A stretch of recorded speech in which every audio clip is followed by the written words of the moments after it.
and sunny day.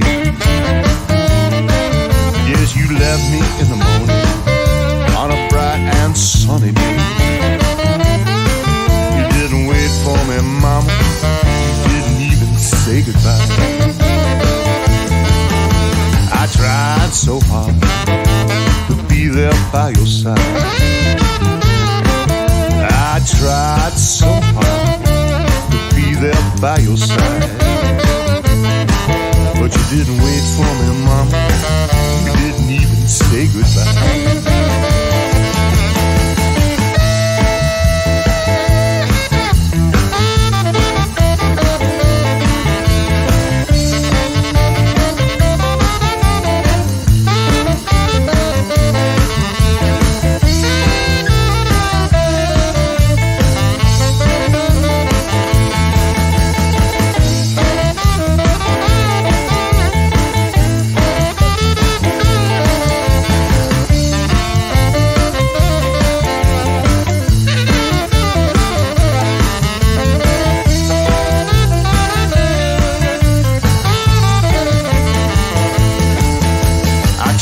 So hard to be there by your side. Yes, I tried so hard to be there by your side. But you didn't wait for me, mama. You didn't even say goodbye.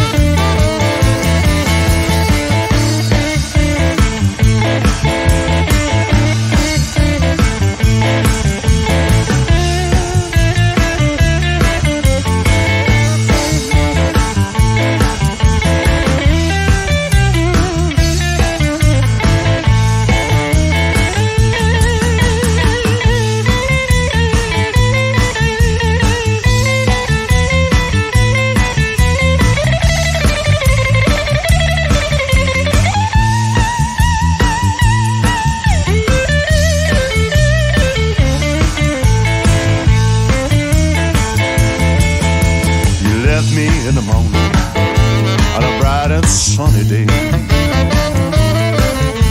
You left me in the morning on a bright and sunny day.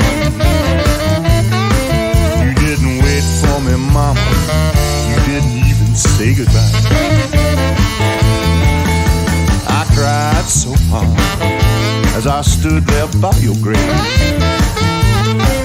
I cried like a child as I stood there by your grave. Lost my last chance to say goodbye on that bright and sunny day.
Hey, good evening, everybody, and welcome to Once Upon a Crime Time, Chat Time.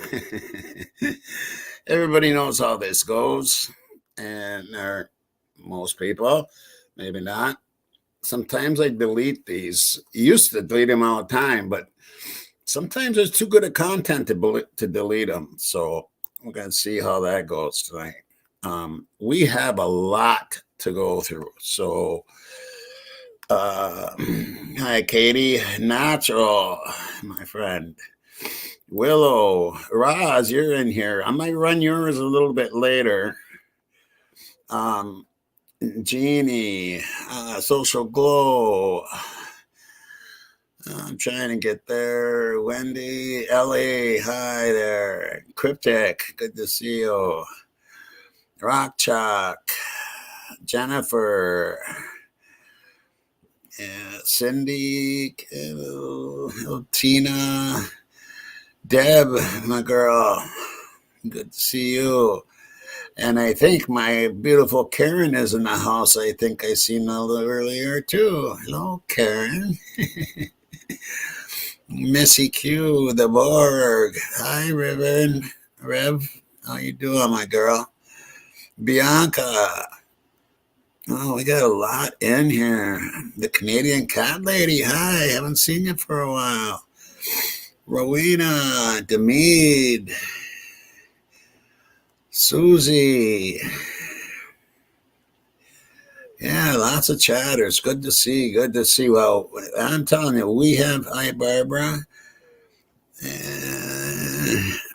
We have a lot to go through tonight. That's for sure. Let me see what. Okay, yes, I'm here, Karen. Right. Okay.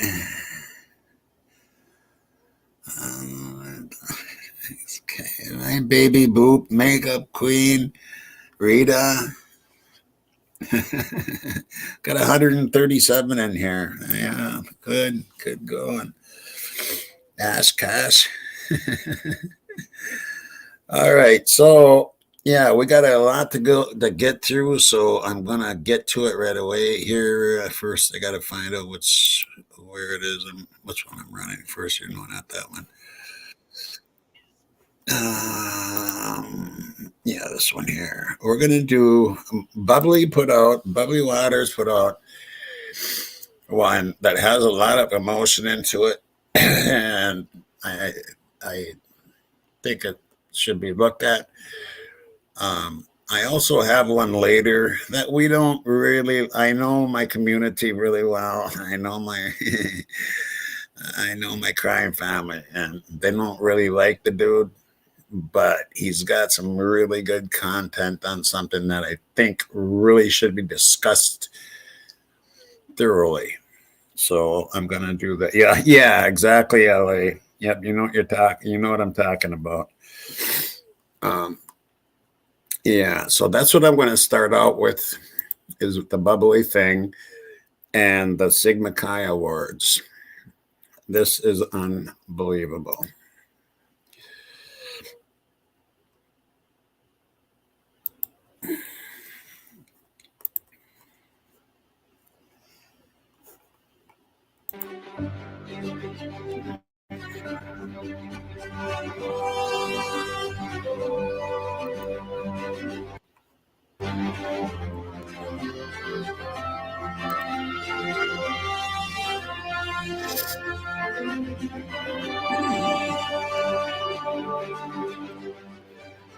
Brothers, sweethearts, guests, friends, and especially the members of our undergraduate chapters, welcome to the 4th annual broadcast of the Sigma Chi Awards.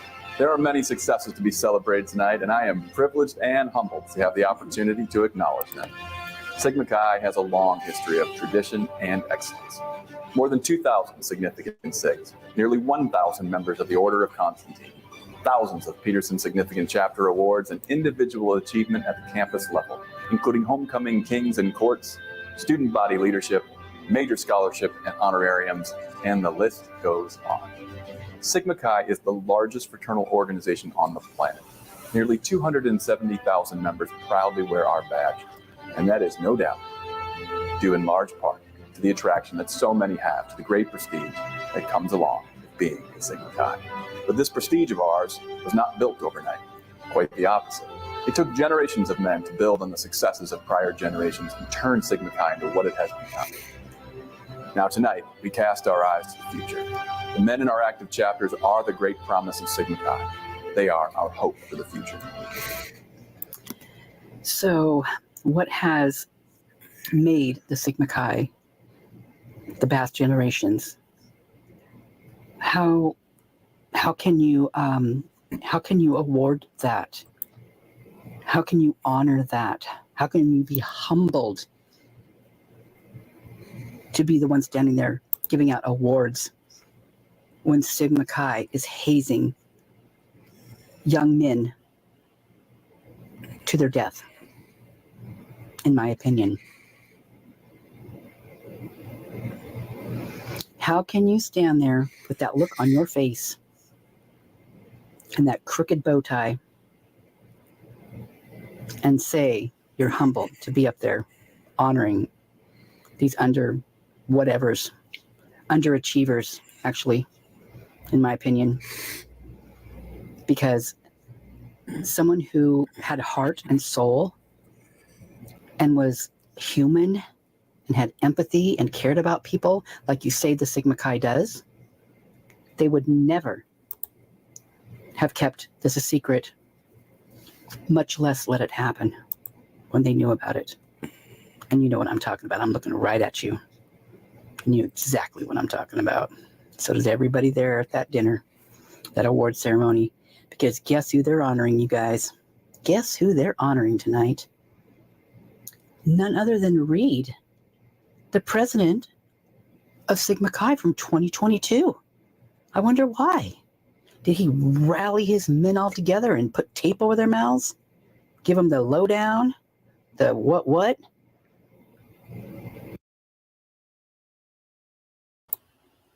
Now we all seen the reflections of Mr. Cowboy Man. And yes, somebody said he had one job. Yes, he did. He had one job. Well, he probably had a couple that night. But he had one job after everything was done. And I agree with Bubbly Waters on this 100%.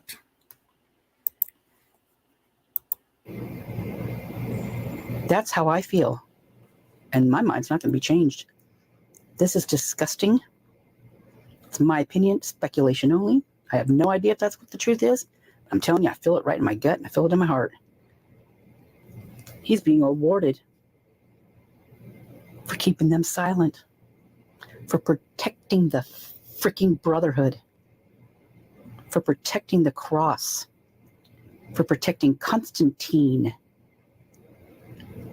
for protecting the university and Greek Row and their athletes who line pockets by their amazing ability to achieve a freaking touchdown or a freaking slam dunk or a goal. This is absolutely disgusting, and it makes me sick to my stomach. Shall we hear a little bit more?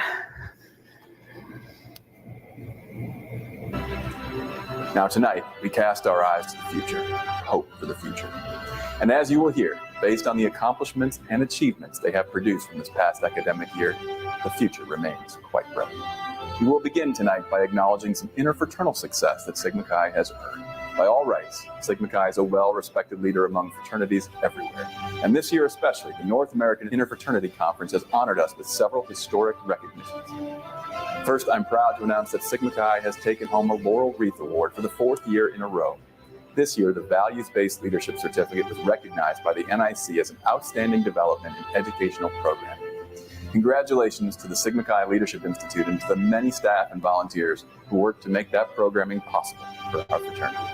Up next, undergraduate leaders. are simply the backbone of our fraternity. One fine young man, perhaps one of the finest we've ever had, is the recipient of the Undergraduate Award of Distinction. Hailing from our Gamma Eta chapter at the University of Idaho, he was the consul of the chapter when an unthinkable tragedy befell the chapter, and he was tasked with leading them to the darkest of hours while the spotlight of the world shone upon them.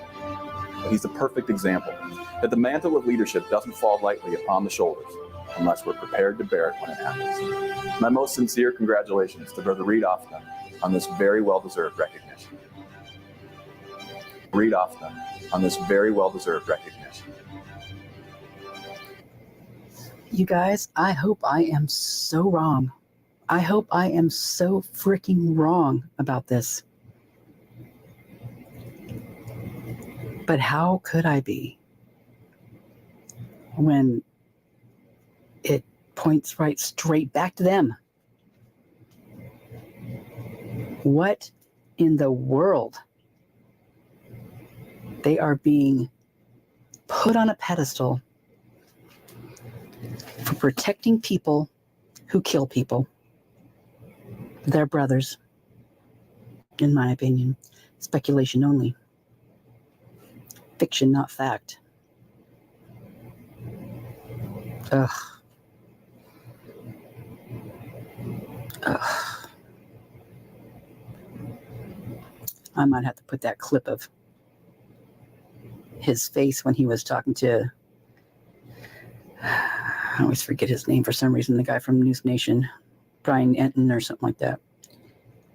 I'll have to put that little clip in there, show you just how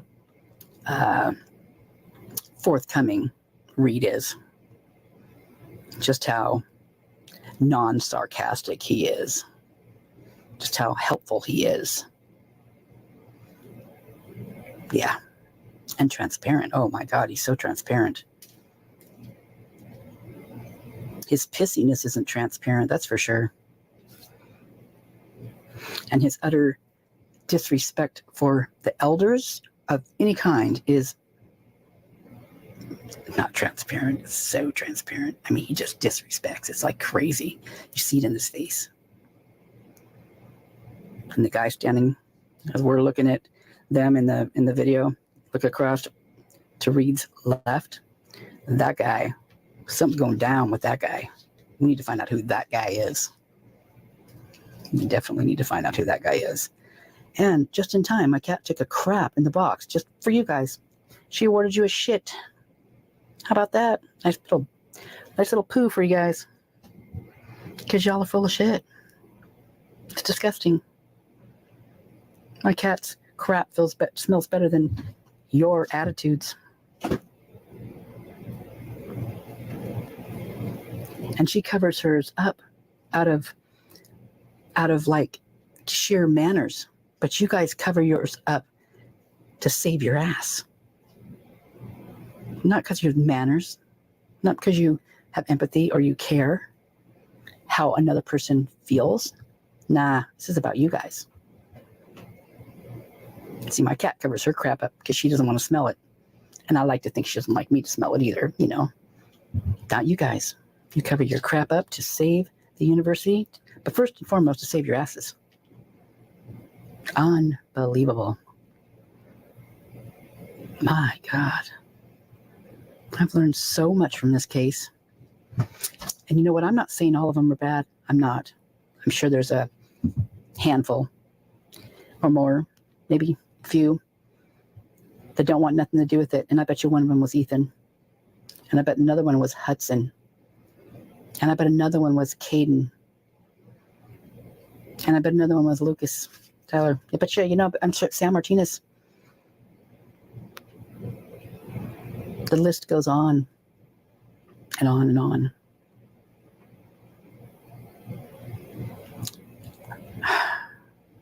What's it? The other one, Tyler Jackson, is that the other guy's name?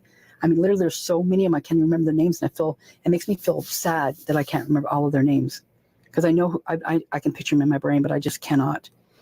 There's so much. There's so many, and it's like their names are kind of all similar. It's so strange, but you know what? It doesn't matter. They're all individuals, and they were all human beings, and now they're all dead. Because of what? Did you guys get off on pouring alcohol down their throats and then blindfolding them, shoving out of a car in the middle of winter with not proper attire? No flashlights, no water. All turned around, they're blinded, drunk, puking probably, freezing because alcohol doesn't keep you warm, it makes you cold.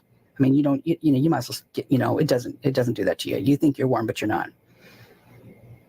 Lowers your blood pressure, your heartbeat. Way to go, smart guys of Sigma Chi. Guess you all aren't studying to be doctors now, are you? I bet you some you guys are, though, and I bet you still do it. Does it make your britches feel bigger? Does it make your britches feel like you're man? Well, when I look at you, you look like you're wearing diapers. And they're shitty. And you're doing shitty things. And yeah, I am looking directly at you. And your crooked tie. Not saying you're a bad guy. I'm just saying, man, you shouldn't be up there doing this if you want people to respect you. Especially the people that are, learn about the Idaho 4 with Kaylee and Maddie and Xana and Ethan, It's just like, I don't believe a word of this. But we're gonna take a little gander. We're gonna go down this little trip. We're gonna go down here. We're gonna see a little bit more of this. We're gonna listen to it. And then we're going to shake our heads over and over again, I'm pretty sure. Maybe cry a little bit, actually. I know I will, because that's who I am. I already feel sick to my stomach, so I'll probably even get a little bit worse, but... All right. Here we go. On with your... Let's see. Planned speech. You see, it's what would we call that? I mean, it's definitely I'm sure there's some reading between the lines going on here. That's just what I'll say. All right. Sorry, you guys. I'm in a mood, and guys and gals, I am in a mood. After I saw this popped up on my feed, and I started playing it and wasn't recording it or anything, and then I heard Idaho and Reed. I'm like, oh, you've got to be kidding me. I really literally dropped what I was doing, and I was like, no way. So. The read off then on this very well-deserved recognition.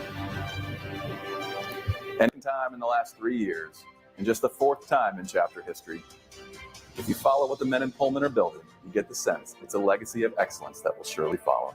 Congratulations to the men from Washington State. It's welcome back to the winner's circle. To make it 12 of the last 13 years, congratulations go to the Vandal brothers at Idaho. Well, brothers, the record setting continues. It's been a...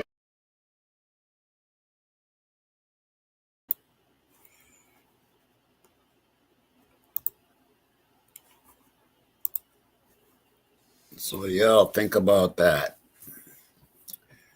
Sigma Chi awarded. Reed awarded. Isn't that sickening? To me, it's disgusting. Just unbelievable. I know I wanted to start the night that way, but this is the main thing I want discussed tonight, or one of the main things. I know people, you're going to get down on me. At least you're going to express your opinions about this dude. Because, and I agree with you, personality-wise, the guy could go buy a personality somewhere. But the guy has good content, and I'm not going to take that away from him. And this one, yeah, this says it all of what's really going on. And he nailed it. He nailed it. And so let me introduce you to your friend. Get a clue.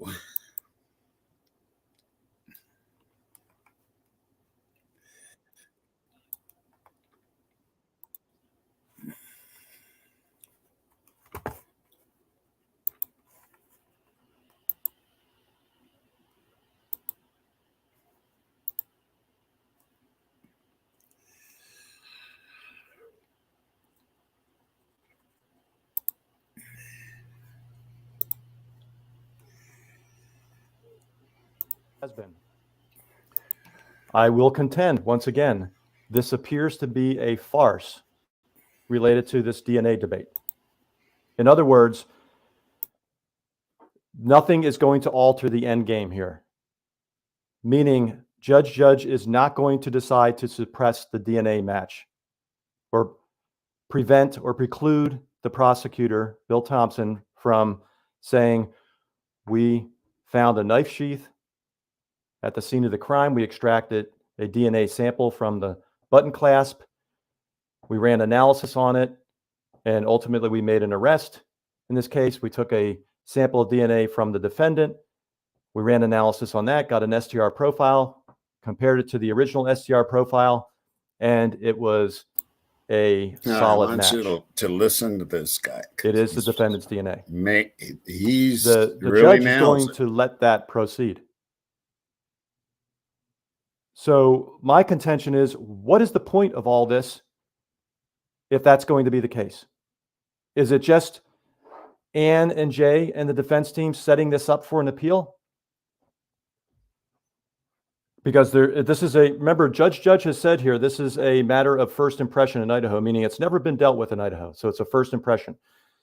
So in that sense, in his opinion, it's an important matter because this, everything else that follows from this related to DNA for any other case is going to look to this case for some guidance. So it's a matter of first impression. But I would still argue it's a farce. It's an absolute farce. Yeah, it's a matter of first impression, Judge, and you could really set the tone as a matter of first impression by, ruling that this is already, in my opinion, you should have ruled this as inadmissible, the DNA. And Tragos agrees. I've got Tragos up here. Tragos does a good job here, so you can go to this related to this hearing, in my opinion. But, Tragos is a Judge fan. He thinks he's a great judge. He thinks he's being fair and balanced and a judge. I will contend, and I will always contend, Judge is milquetoast. Okay, and this case requires more than milquetoast. All right, it really does. The prosecution, backed by the FBI, is running circles around him, and they're taking advantage of him. I don't believe he's a bad person. Okay, but I believe he's a naive person, and he's being taken advantage of by the back of the room bullies here. And Tragos, fails to see that. And Tragos is an example of what I talked about with attorneys, where attorneys, they get so thick within the weeds of the law that they fail to see the big picture. They don't know where they are. And in my opinion, Tragos is one of those. He can speak well to the fine points of the law. Okay, but he doesn't seem to be able to see the big picture here. And it's a lot of people don't seem to be able to see the big picture here. And the big picture here is, what does the defense want from this? What do I mean by this? Okay, let's take a look at our cheat sheet once again. All right, this is the DNA cheat sheet. All right, I list everything that was done by the state related to the DNA here. This is in a previous video and a previous blog post. What's applicable here, though, is the alpha and the omega of this list. All right, the alpha, the beginning, and the omega, the end, and the loop back from the end, from the omega, the end, to the alpha, the beginning. Okay, that's this whole process. If you look at this a flow chart, it's flowing downward this way. You get to the end, and you tie it back to the very start. Okay, so what's the very start? The Idaho State Police Lab performs STR analysis on the DNA sample extracted from the knife sheath to develop a profile. Okay, the developed STR profile, they allegedly developed an STR profile, as inexplicable as that seems, and as implausible and as impossible as that seems, according to Bruce Boodall, whose guidance is not to do this, is uploaded because of its a low copy number sample, all trace touch DNA is uploaded into CODIS to determine if there are any matches with known and or unknown offenders. The creator of CODIS is Bruce Boodall, who was formerly with the FBI. Okay, so here we have it. Steps 1 and 2, the state alleges that they developed a reliable, full, reliable STR profile from this low copy number sample against Bruce Boodall's guidance. Bruce Goodall is the godfather of DNA. Okay, he used to work for the FBI crime lab. He goes way back when DNA came into the realm. Okay, he's at the center of this. He's the godfather of it. He's the expert's expert. All right, and his guidance all along has been, you should not try to develop a profile for matching purposes, at least. I mean, you can develop a profile enough to, there's other tests that you do on a profile to determine whether it's male or female. But other than that, you shouldn't do it for matching purposes because it's extremely unreliable and untenuous. And yet, law enforcement continues to push this. And I would argue they continue to push it because they're not acting in good faith. They're pressured to close cases. And so they're pressured to take shortcuts. Accuracy be damned, or potentially putting an innocent person behind bars be damned. Bruce Goodall knew this and knows this. Nonetheless, the ISP claims that they developed a full, reliable profile from this. And then the end process of all of this, the IgG, everything, the end process is that on January 5th, a warrant is issued for the defendant's DNA after he's been arrested, 5 days after he's been arrested, and a buccal swab is taken and analyzed, and the STR profile developed from that is compared to the STR profile developed from the knife sheath, and it is determined the DNA on the knife sheath is 5.37 octillion times more likely to be the defendant's DNA than anyone else's DNA. This is at the heart of it, folks. First question, which is the title of this blog post. Is this in dispute? In other words, they took this STR profile developed from the arrest warrant when they extracted his DNA from a buccal swab and routed it back to the beginning and compared it to this STR profile. And they said it's a match. Does the defense dispute this?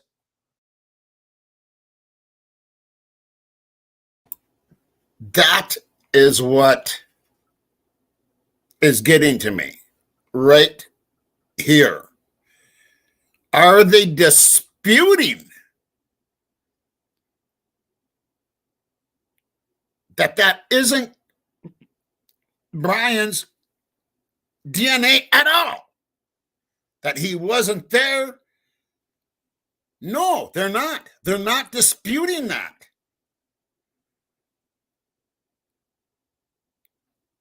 Why? Why aren't they going after that? And it makes me wonder about Ann Taylor.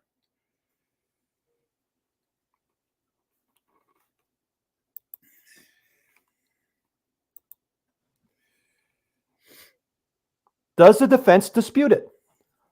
I see no indication here in any of this that the defense disputes this.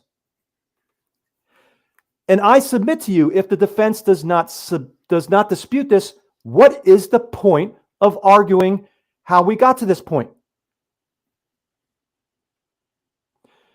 Now, the judge uses a lot of case law in his order here. Okay, so the order addressing IgG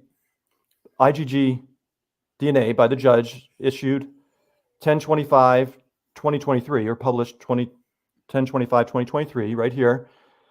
He goes through a bunch of case law to show all the precedent that's out here related to this and what other courts have decided in other states related to it. A number of the cases that he presents in support of having to reveal the IgG process are... It has nothing to do with IgG or anything, because if his DNA, and if the defense believes that his DNA is not even on the sheet, that it is not his DNA, and they're not disputing that, what the hell? Yes, Karen, you got it right. He needs a new lawyer. I used to be on Ann Taylor's bandwagon, and everybody was on Ann Taylor's bandwagon. I'm not anymore whatsoever. She should be attacking what they sent to get the IgG. She should be all over. Is that his DNA? That's where they have to attack. I don't get it. And in my experience with what do you call public defenders is not good. I mean, the guy was in on it. He was in on it with the prosecution. And I didn't learn it until the end, and I learned the hard fucking way. And I just don't get it. They need to be attacking that isn't even his DNA to begin with, to send in to get the IgG. And they're not doing that. Individuals who were clearly guilty, folks. They were clearly guilty. I mean, in those cases, once again, this was not in dispute. Taking the buccal swab once arrested and comparing it back to and getting an STR profile from that and comparing it back to the STR profile on the crime scene that was developed from the DNA found at the crime scene. In those cases, that's not in dispute. And in fact, I would go a step further. In those cases, all of them are not low copy number trace touch DNA. By the way, they're all biological DNA or biological fluid DNA, which is much more robust. But they're not arguing in those cases that there's not a match here. They're arguing, we don't like how you got to the arrest of the client to begin with, to get, the buccal swab ultimately to get this match of STR profiles. That's what they're arguing. They're arguing a technicality. I'm not for that, folks. If we want to, as a society, address this whole IgG process and that there should be enforceable, codified rules and laws related to that versus just guidance by the Department of Justice, I'm for that. And there are avenues for that, and those avenues should be taken and advocated for. But I will never advocate for somebody going free on a technicality, knowing that they're guilty otherwise, to uphold rights. I'm not willing to make that utilitarian compromise. Basic moral values, folks, called utilitarianism. Utilitarianism says it's just a matter of numbers. I'm not willing to make that argument. I'm not willing to go along with it. Okay, Pebbles, that's what I'm saying, is that's what they have to fight, is that they're saying that was his DNA to begin with. That's what they have to fight. That's what they have to fight.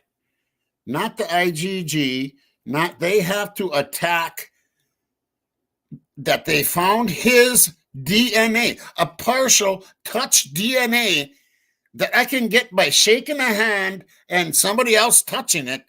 That's what they have to fight. It wasn't his DNA to begin with. Period. I don't think they are, Pebbles. They're fighting the IgG. Yeah, exactly. That's what I'm saying. They have to attack the very start of it, and they're not doing that. And that's what this guy is saying here. With that, if this is the defendant's DNA, and the defense is not arguing that, and they're not disputing that, then I'm not for it. I'm not for this IgG argument. I'm not. As I think it's valid. I mean, I think it's valid, their criticisms of the IgG process and how it's been used in this case, how it's being used in other cases, and it's being pushed to be used in other cases. All of that is valid. What Leah Larkin has said at her blog, all of it is extremely valid. And I am for advocating for enforceable, codified laws related to this process. Absolutely. I don't want the courts determining this. I want the legislatures determining this. This needs to be legislated. And it needs to be legislated in a fair and balanced way and not onerously influenced by the law enforcement lobby. Because the law enforcement lobby is significant on our lawmakers. They get their way most of the time.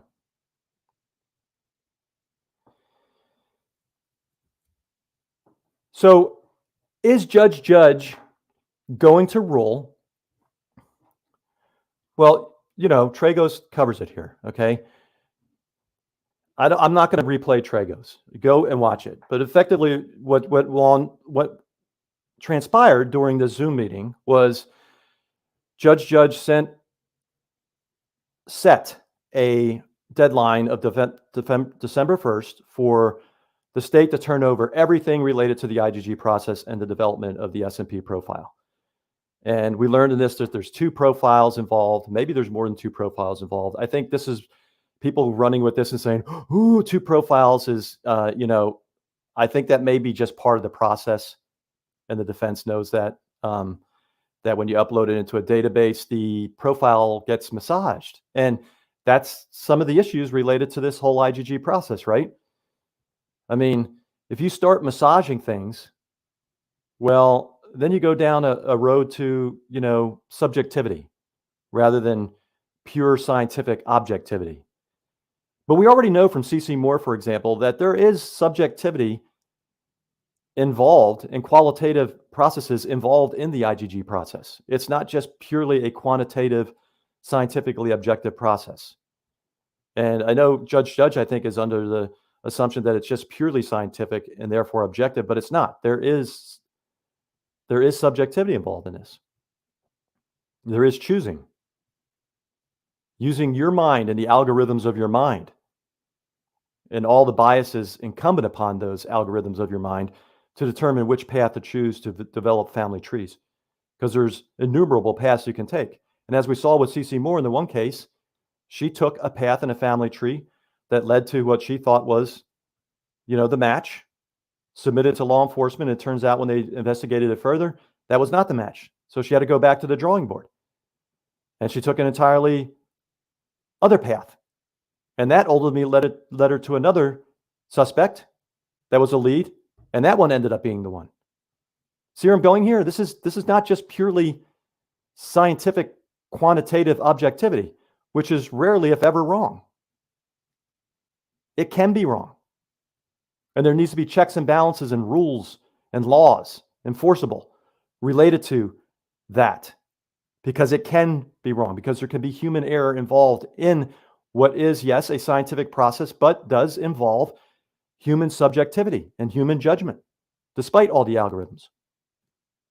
And remember, an algorithm as well, folks, is only as good as its human maker, right? I mean, our biases and flaws enter into algorithms. So if Othram, for example, says they want to make this purely a scientific process, meaning purely run just by algorithms with no human judgment whatsoever, ultimately, I'd say bullshit.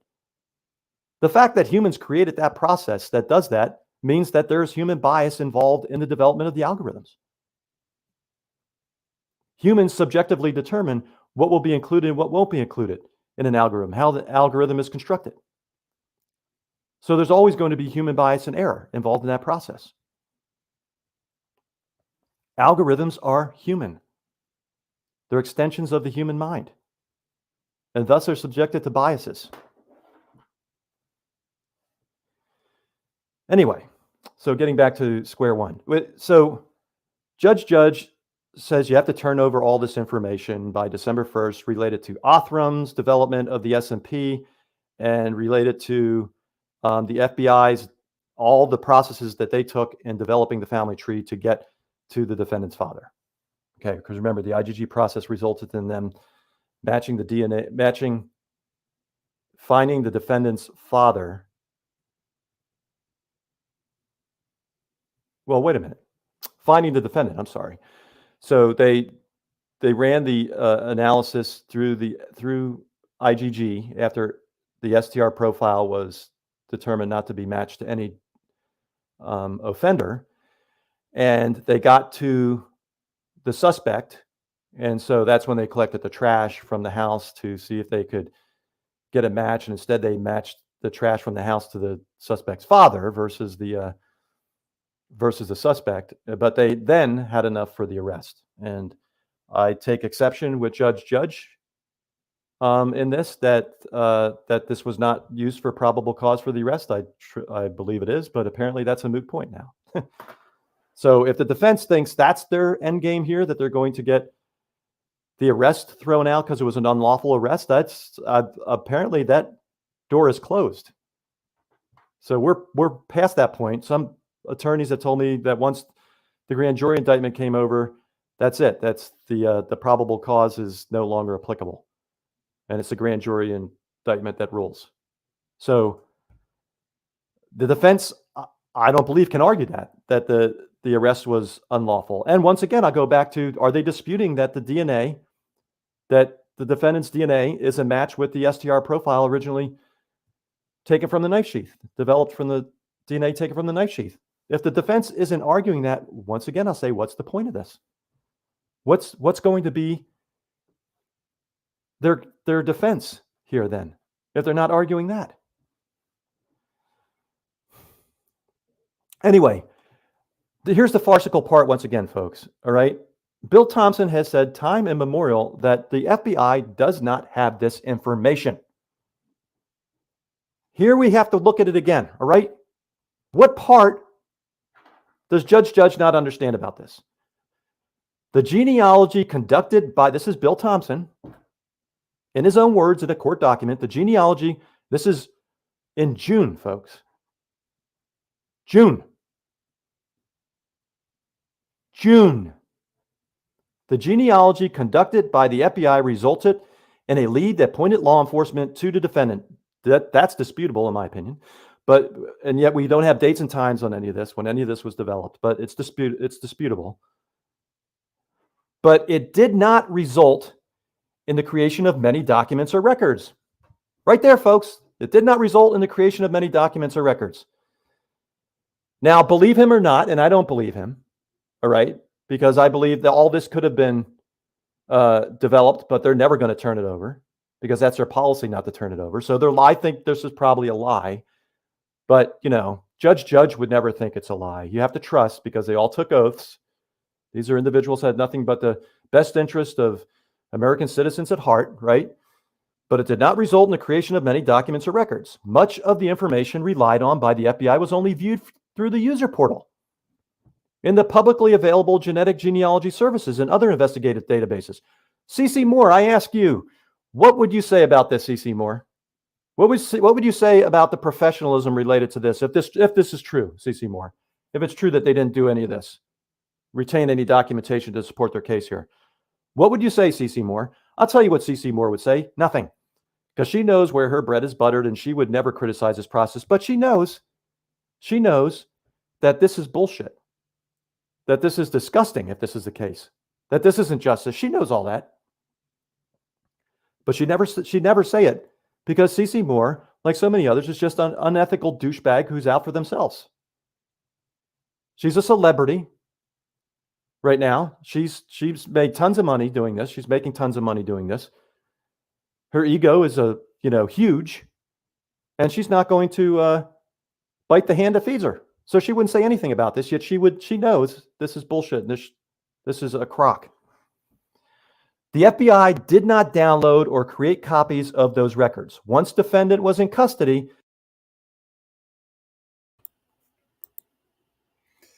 Okay, well,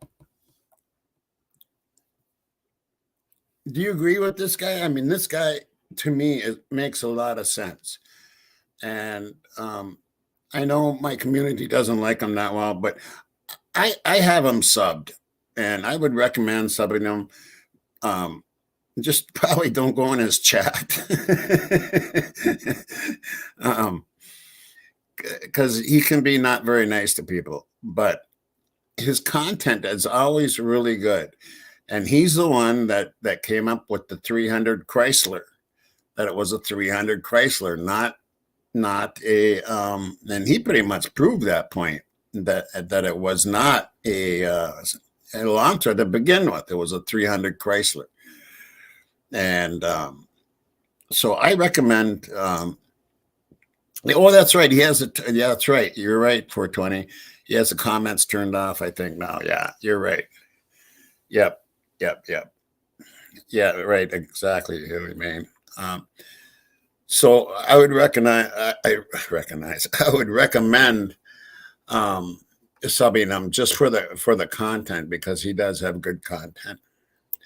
I don't know how much more to listen to here, but The FBI removed the S&P profile from the genetic genealogy services pursuant to the United States Department of Justice Interim Policy Forensic Genetic Genealogical DNA Analysis and Searching DOJ policy. So they follow the policy, which is the guidance. That's always referred to as the guidance here. They follow the DOJ guidance policy related to removal of the S&P profile, but not related to anything else. This is laughable.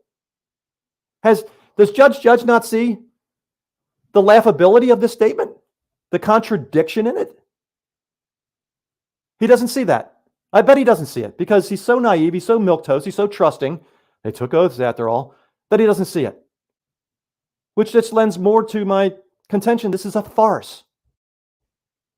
This means the FBI no longer has access to view much of the information it used to create the family tree and cannot view it again without resubmitting the S&P profile to the genetic genealogy services.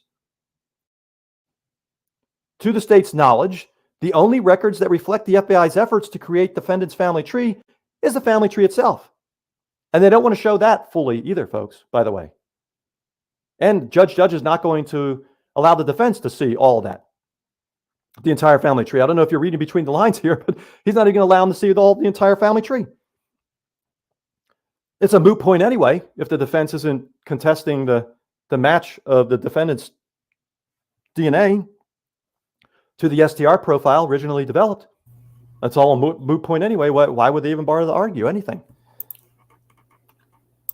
exactly. Contesting the match of the DNA itself, the very first thing they got. They're not contesting that it isn't his. It's almost like they're trying to set up for an appeal. And there's enough here. There's enough evidence here. If they just listen to YouTubers for a change instead of mainstream media, I mean, really, it doesn't make any sense of, he needs a new lawyer. He needs a new lawyer. He needs a top-notch lawyer. Someone said they sent email to Spence, and there is some mainstream lawyers out there willing to take this case. I mean, because this is going to be the biggest case.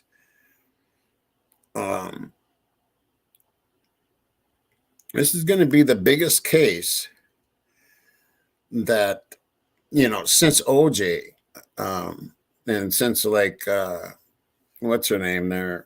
Casey Anthony. And I think it's going to be a bigger case than that, because what's happening here, folks, is they're fighting this so hard because this is going to affect many, many, many cases. If the state loses this DNA case, it's going to go across the whole United States. And you know how many people are sitting in prison right now because of touch DNA? Thousands. That's why they're fighting this so hard. There is thousands. Hi, Bubbly. I ran a video of yours right at the beginning. You weren't here though. Exactly, Pebbles. Way too many, and that's why they're fighting this so hard, because it will change how DNA is looked at. DNA. Everybody is like, in this whole United States, we've been trained. We've been trained The public has been trained to trust science and DNA. And now all of a sudden, this case is going to blow that wide open. And that's what they're scared of. That's why they're not wanting to show anything of the IGG or anything or how the FBI, because they're getting it illegally for one thing. What they do, they're getting it illegally. But it isn't about the IgA. It's about the DNA on the sheath. Like Get a Clue said, it's attacking that he wasn't there to begin with. That's not even his DNA to begin with to send to any lab. And that's why he needs a new lawyer.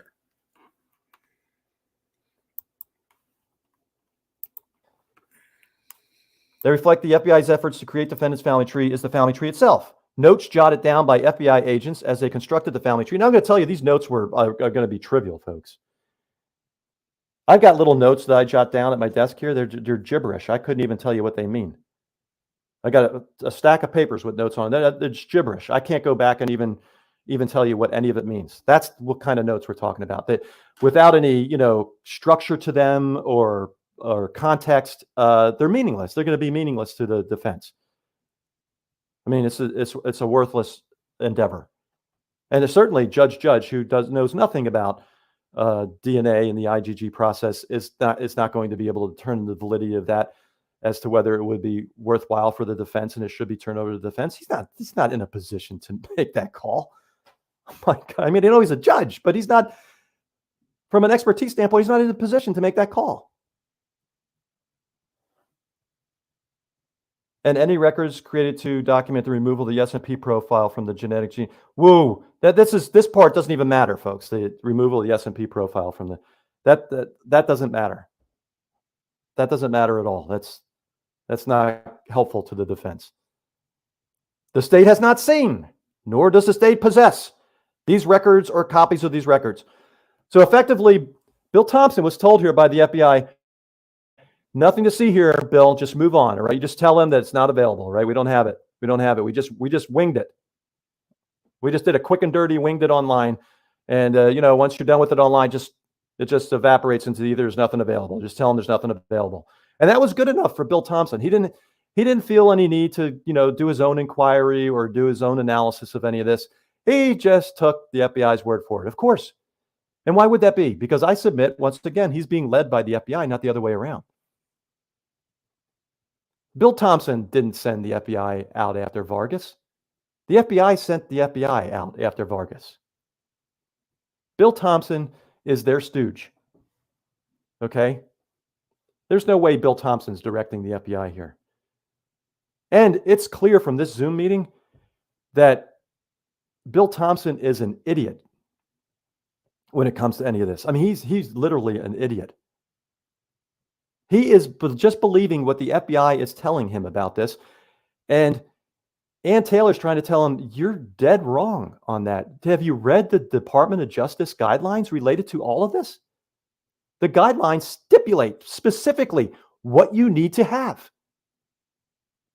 So don't tell me that I'm misleading Judge or I'm misleading the court.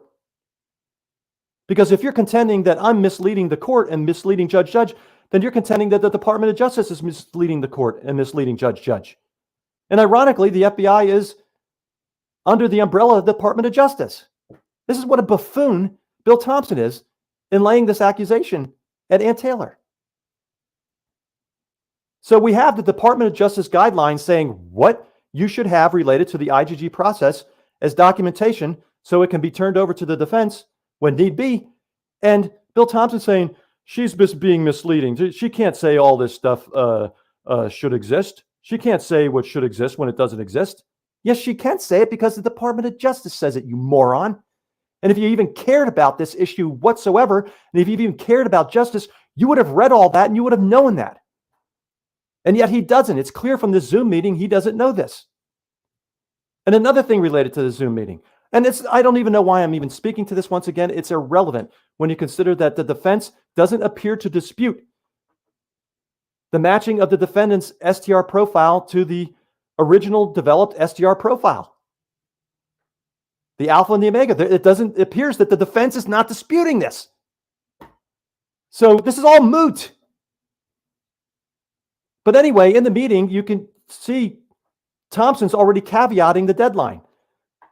Do everything I can within my power, Judge, to get the FBI, my contact at the FBI. So he's not even speaking with the individuals that did all this at the FBI. He has to speak with a contact at the FBI. There has to be a middleman at the FBI for him to speak to try to get any of this. And they're just, assuaging him. They're just playing with him. He's not going to get this, okay? Clearly, he's not going to get it. The deadline's going to come and go. He's not going to get it. So this is what I submit to you folks. What does Judge do when he doesn't get this? How does Ann convince Judge, read the goddamn Department of Justice guidelines related to this and what should be there for documentation and what is there versus what should be there? And then she's going to argue nothing is there as opposed to what should be there per the guidelines. If she can get that through Judge's milquetoast brain and head and milky white flesh, if she can get that through to him. And you know me, he attacks like I do. And that's why I like this guy. I mean, he gets angry. He gets, because it's time people do. It's a bunch of bullshit. And that's why I like his style of going after the bullshit. And so, yeah, if you get a chance, I don't want to say show him up, but show him the courtesy of subbing them. And of course, sub to Bubbly Waters that we ran earlier. And I see Crimes, Lies, and Videotape is in here. Sub him. We're all one big community here. And make sure you sub like Huda and, all the good ones, And, I'm going to be running here. I don't know if you guys have seen the new drip drop video drop today. We might run that one too. Anyway, this guy, I'm going to let this run out. What does he do then? What is his next move? What is the end game of this? Does he rule that the DNA match from the defendant to the initial profile, does he rule that inadmissible in court, that you can't use the DNA at all because of that? Is that going to be the ruling? Because I would argue if that's not the ruling, then this is all irrelevant, a moot point, and it's a farce from a first impression standpoint. What kind of guidance does this give to anybody in Idaho that brings this up again? What kind of guidance would this be? I mean, it would be no guidance at all. So why wasn't this conversation had before this entire process? What could possibly be the end game and result of us going through this process? I understand due process. Yes, okay, due process. You have to iron all this out. But you also have to have in mind, you just don't go through due process just for the sake of going through due process. You're going through due process because you think there's an end result of that, a conclusion that derives from that due process. What is the various conclusions that could derive from going through this due process? This, what you would think would be precedent-setting first impression ruling that judge is going to. What would be the end result of this? What could be the end conclusion from this? Was that discussed? Because if there's going to be no end conclusion, he's just going to equivocate and say, oh, well, they just don't have it. Then what was the point of going through it? It's an unnecessary exercise. It's a waste of time. Here we are going on 10 months later.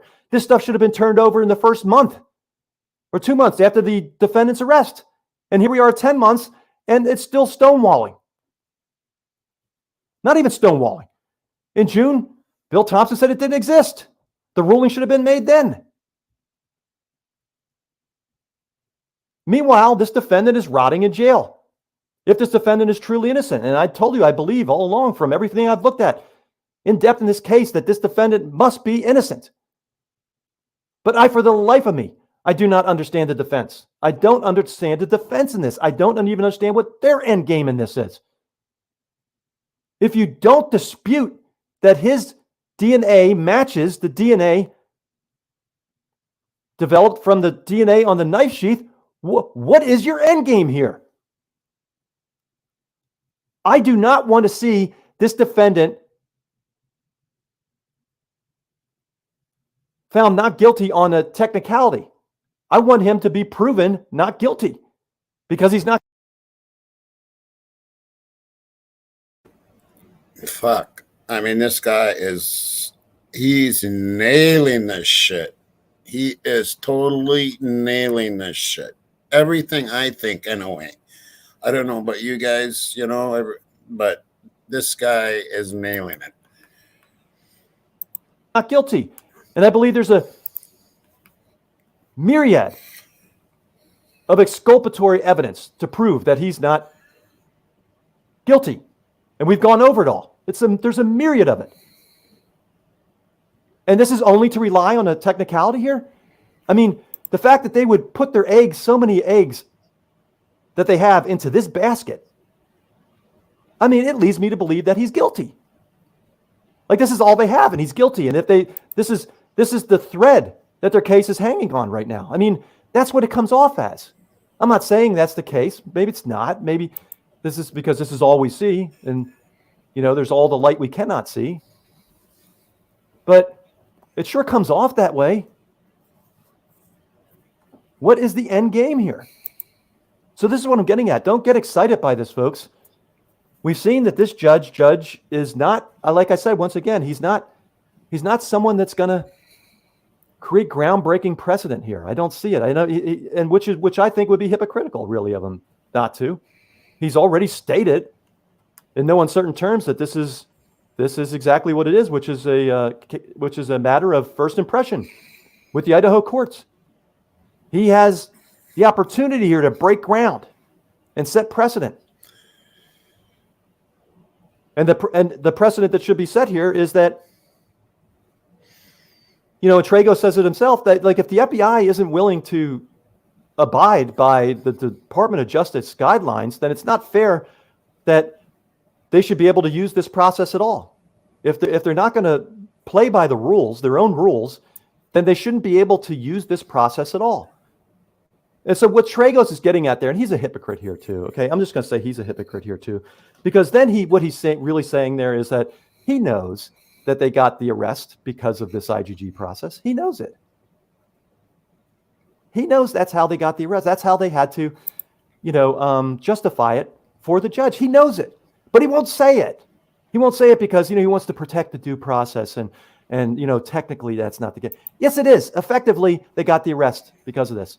And then you got Tragos who's going to say, no, they didn't. And you're going to get the judge to say, no, they didn't. And maybe even you get the defense to agree to that. Can you imagine that? As unfathomable that would be?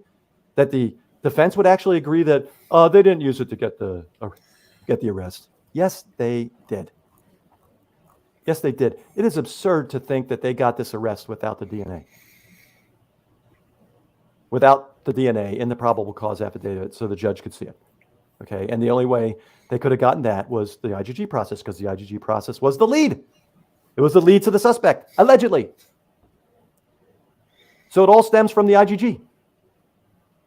So the IGG is responsible for getting the arrest. It tipped the scales. The rest of the evidence per the probable cause affidavit for the arrest is crap. I mean, a judge would have to be insane to approve an arrest warrant based on that. There's no probable cause there from the other two things. The cell phone, appeared like it might have been turned off for 2 hours, and there were pings somewhere in rural Idaho at a certain time at 5 o'clock, which was allegedly an hour after the massacre or thereabouts.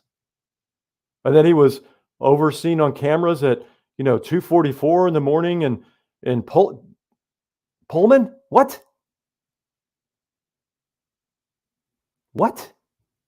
That's not probable cause. You saw a white car, even if it's an Elantra, but you originally thought it was a 2011 to 2013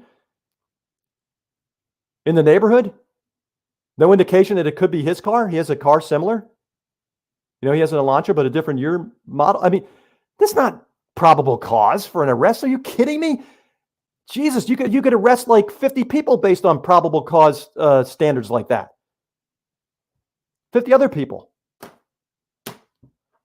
So there we have it, folks. What is the end game? What is the end game? I don't know. I don't know what the end game is with this. And I seriously doubt Judge is going to rule based on him not getting this information. He's not going to get the information, so there's going to be nothing for him to go through. That's Thompson. You can tell that's what Thompson's telling him. I can only do what the FBI tells me to do. I can only give you what the FBI says I can give you. So then it becomes a matter of between Judge and the FBI. And who do you think is going to win that? Judge Judge is going to win that. He can wait till the sun explodes finally before he gets anything from the FBI. That's not going to happen.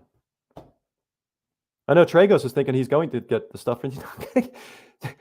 So what would that tell you, folks? If he did, all of a sudden the FBI said, oh, "Okay, we'll finally give everything to you," and they turn over this treasure trove of information, the case should be dismissed right there. There's Brady violation, right? I mean, they withheld evidence for all this time. Contempt of. I mean, there should be sanctions, contempt of court. Dismiss the case even based on that. But he's not going to do that. But why wouldn't he? They were acting in bad faith if that's the case. They acted in bad faith. They would never turn it over for the first 9 months until, pressed. Meanwhile, the defendant is sitting in jail, rotting, atrophying, in the basement of the courthouse. That's where the jail is. For 9 months, 10 months now, going on 10 months. All this time, rotting, over 10 months now. Time for you to judge, Judge. Time for you to judge. And Tragos said, I disagree. This judge is not judging. All right, this is not judging. Anyway, that's my thoughts on it. I think you're going to see what a farce this is and what a huge waste of time it's going to be. I still stand by that. And you just have to let it play out. This may not be resolved because I believe that the FBI is going to still push back. So December 1st is, once again, it's a paper tiger deadline, I think. And the FBI will just rip right through it. And I think the DNA may not be resolved until next year, come February, March. There might not be a final ruling related to this first impression issue until that time. And there's so many other matters that need to be addressed, like he said, like Judge said. So that's what we're looking at, folks. It's pathetic. It really is. It's a farce, but that's what they're looking at. So that's it for now. Until next time. See ya. Adios.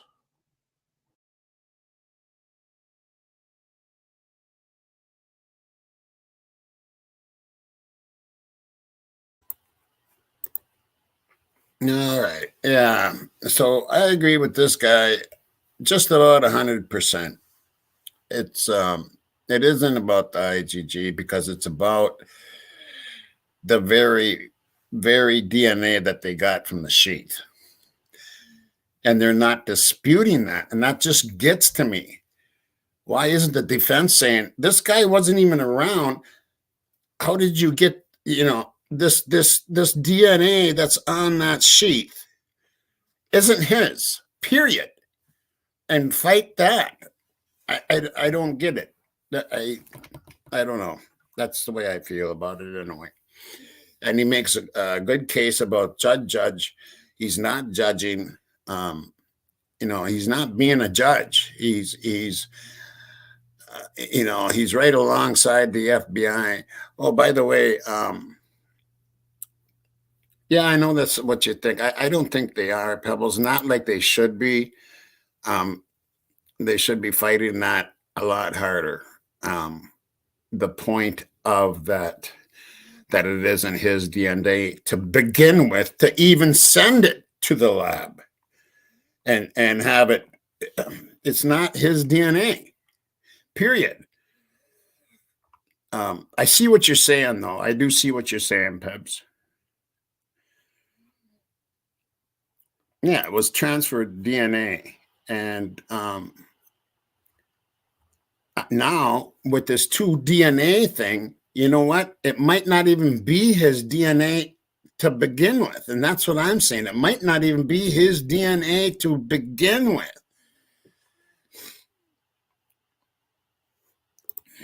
Right, Karen? So anyway, that was a good, that's a good video.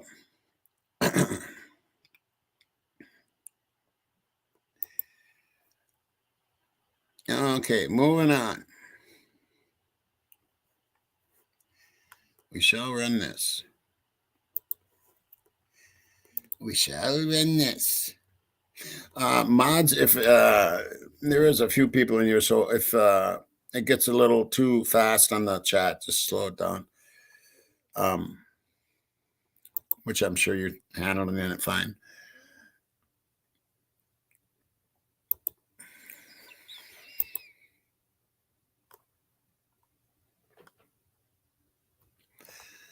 Uh-oh, what happened here?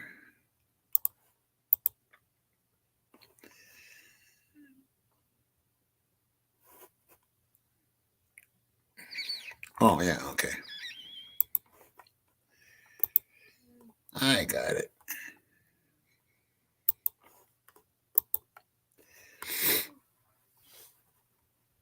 Anyways, back to the bushy eyebrow guy. Do you remember his suspicious? On tonight's episode, we are going to talk about this being a multi-award-winning true crime investigative series and set of channels here on YouTube.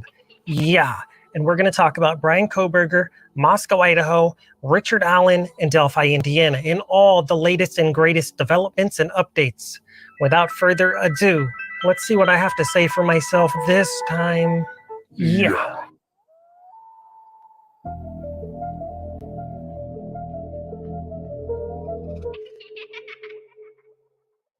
Good evening, ladies and gentlemen, and welcome to Crime Circus. My name is Drip Drop, and I'll be your host as always, except for when Chucky fills in for me or Baby Drip once in a while. But I don't think Chucky will be returning anytime soon. Oh my God. Anyways, check these out.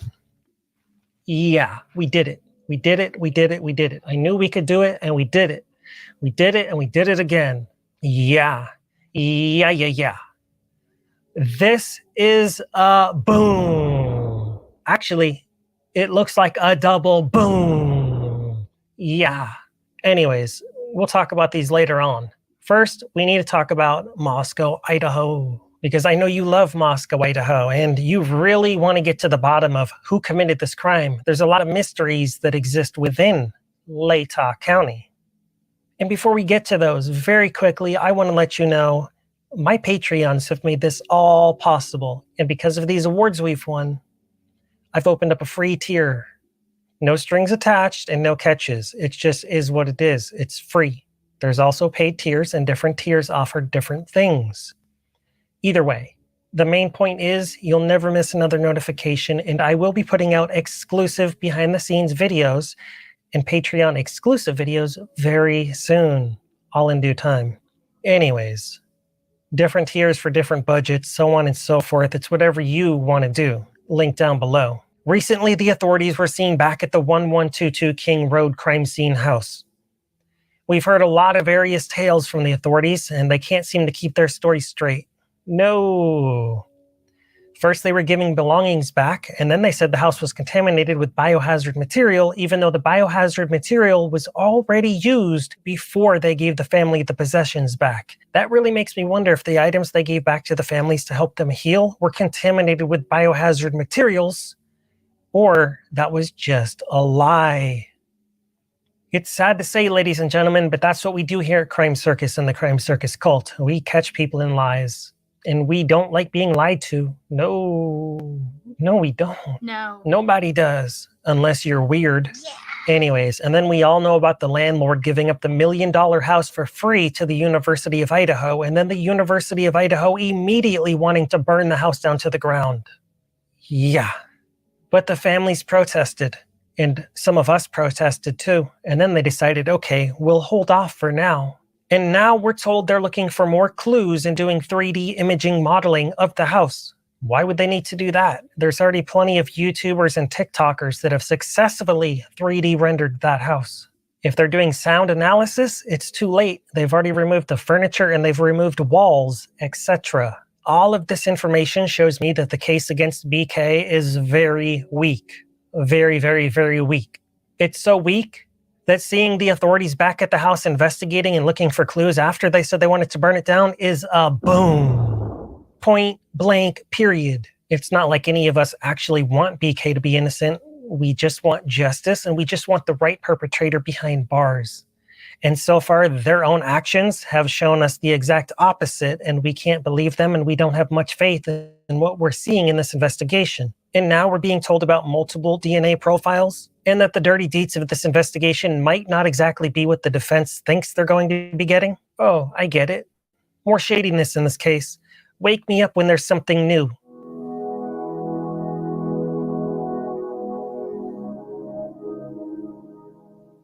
Now, moving right along. I'm serious, ladies and gentlemen. Something in this investigation is very fishy. Ew. Yeah, it smells like fish. And we can't pretend to be blind or ignorant any longer to the facts and information we've seen within the court documents, on court, and in the media. Some people, mainly closed-minded people, some very ignorant people, are convinced he's guilty no matter what. Even if they saw video evidence of somebody else committing this crime, they would still be convinced BK must have been involved somehow, some way, no matter what. It doesn't matter how many amateur 3D models you reconstruct on YouTube or how many times you make a car go in loops around Linda Lane, etc. Do loops around Walenta Drive. It doesn't mean he's guilty. No. So, I do have a question. For any guilters that are watching this right now, and I do know you're watching because you come back each and every time to watch every single episode. Because you're obsessed. Here's my question for you. Do you think he should even have a trial? No. Or should we just skip the trial and go right to sentencing? We need to know, where do you stand? Do you think they should just do the trial but for show and then sentence him at the end anyways, no matter what? Because you know he's guilty. You just know it somehow, even without any evidence, because you don't need evidence. The police told you he did it, so you're convinced he did it. That's not how we do it here at Crime Circus. We do deep dives into the court documents and the actual evidence. Yeah. And if they try to hide evidence, that's a red flag. And in this case, I have personally found a lot of red flags. Just like the prayer card, that was a red flag. The U-Haul truck, that's a red flag. The search warrants, red flag. DoorDash, red flag. The private driver who drove Kaylee and Maddie home that they told us was an Uber driver, and then he was just a private driver. We don't even know who that is. Red flag. Jack Showalter stalking those girls at the grub truck. Red flag. Jack Decor at Corner Club and then not answering their phone calls 30 minutes later. Red flag. I'm sure you catch my drift by now. There's a lot of red flags, and I could go on and on and on because each and every episode I expose and I tell you about a lot of red flags. Link down below, there's a whole playlist in the series. If you're new to this investigation, welcome. If you've been with me since the first episode, wow, thank you. That means a lot to me. I can't say I'm the best investigator in the world, but with your power and your motivation and your kind words down below, you keep me highly motivated to keep investigating these dirty cases. Whether he's guilty or not, there is some dirt that has happened behind the scenes. That's why there was a Giglio Brady violation from the very first day. Yeah, we haven't even heard an update on that. Why not? What do they have to hide? That's what we always ask ourselves here, because they always seem to be hiding something. And Taylor is on her 9th request for discovery. Yeah, and I bet she's going to put a 10th in too. I've never seen anybody have to do this many. Moving right along. Very briefly, we are going to discuss Delphi, Indiana before circling back to Moscow, Idaho.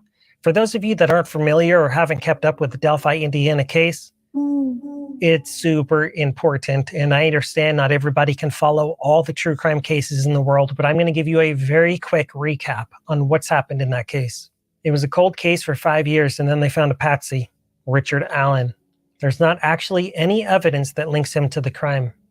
The cult of Odin is real, and they're real dangerous. Yeah. Who do you think passed away, Abby and Libby? It wasn't Richard Allen. Richard Allen's a loving family man who worked at CVS. He wasn't even on the bridge the same time the girls were there. It was a different time. And now look at the defense team. One's passed away, and 2 have quit. Oh my God. His lawyers turned in a 136-page document that proves he's innocent. The sheriff lied on the application for the arrest warrant. The judge signed it, and then the judge stepped down. And then there was a new judge assigned, this lady right here. She has apparently violated Richard Allen's civil and constitutional rights. That's what I'm reading in the court documents. I don't have an opinion one way or the other because this is just a guessing show, and my opinion doesn't matter anyways. I'm just telling you someone else's fantasy who did this research, and we're looking at it together. To make a long story short, she threatened Richard Allen's attorneys. She thought she got rid of them. She found 2 new attorneys from her county. She's from a different county than Richard Allen's from, and they look like trouble. Speaking of trouble, one of them has actually been in quite a bit of trouble with the Indiana State Bar. Yeah. Allegedly not a good lawyer at all. And a lot of people have even told me that she's Facebook friends with one of them. So the 2 lawyers that she thought she scared off came back to court, and they said, we will be representing Richard Allen. He's our client. Richard Allen said, yes, I want them to be my lawyers. I don't want the new guys. The judge was furious, and she said, I cannot and I will not allow these men to represent you. Something along those lines, don't quote me, but it's similar. I can't remember every quote from every person. And little did the judge know, 3 attorneys were working very hard behind the scenes because she has violated many public records laws, and she put the case deets on this case on private. And she made the records inaccessible to the public. Richard Allen is going to either end up passed away or on appeal one day. And Richard Allen's attorneys are very intelligent men, and they know they are up against some serious corruption that goes right to the top in this one. So the point is, the current judge is in big trouble. She's lawyered up. And now she's facing the rest of her life in a prison. Yeah, forever. Forever and ever. I don't have one opinion on that one way or the other. All I know is Richard Allen is allegedly an innocent man. And we do not like corruption, and our rights are very important. Researching all of this stuff really made me wonder about the cult of Odins. Do they have some type of grasp on the Indiana court system? I see this symbol on the wall in the Indiana courthouse. This looks like one of those symbols from the cult of Odin. It really does. Is this symbol cult related or just something else? Maybe another coincidence. The doubters that watch these episodes always think the booms and red flags are just a coincidence. Drip drop, it doesn't matter what you uncover or discover. It's a coincidence. Yeah, sure. I've seen a lot of red flags in Delphi, and I am going to go so deep onto that case so soon. But first, I'm investigating Moscow, Idaho. Remember this guy? Yeah, the bushy eyebrow guy? For those of you that don't know, Dylan Mortensen is the star witness in this case, and she saw the alleged perpetrator. She didn't necessarily see a knife in the man's hand, but she saw a man walking by with bushy eyebrows and over 5'10". This guy right here is clearly over 5'10" and has very bushy eyebrows. You know he does. Nobody can tell me with a straight face that he doesn't have bushy eyebrows. If you don't think he does, leave me a comment down below. I dare you. And for those of you that aren't familiar, he's coming from the direction of the crime. And he's heading in the direction of Sigma Chi. And for those of you that may or may not be aware or missed my last episode, I'm going to link it down below. But to make a long story short, there is at least 1 K-bar knife at Sigma Chi, possibly 2. And Sigma Chi is sworn to secrecy for life. Otherwise, you can't even be in the fraternity. And they test you, and they have stuff to blackmail you so you can never talk anyways, even if you wanted to. Your life would be in danger at that point. That's why to this date, there's not a single Sigma Chi that has ever broken that code of silence. I guess that honor is at least respectable. other than the fact that one of their own croaked, passed away, and is in a better place now. I was checking out Sigma Chi's Instagram, and they look forward to each and every Friday. They've been having the time of their lives before, during, and after this crime. I don't see a single shred of evidence of Ethan ever being Sigma Chi on their Instagram page. No, it just looks like every weekend's a party. Wanna party, boys? Wanna party, boys? Let's look at this image from Sigma Chi. Look at the whole crew. Shout out Sigma Chi. There they all are. But what do we see just above them? Oh my God. The little castle on the hill. There it is. 1122 Queen Road. Yeah, Queen Road, ladies and gentlemen. Queen Road, not King Road. Check out this official document from the county. It says Queen Road. Not only that, the patrolling police officers in that town referred to it as Queen Road on the first body camera footage that we all saw.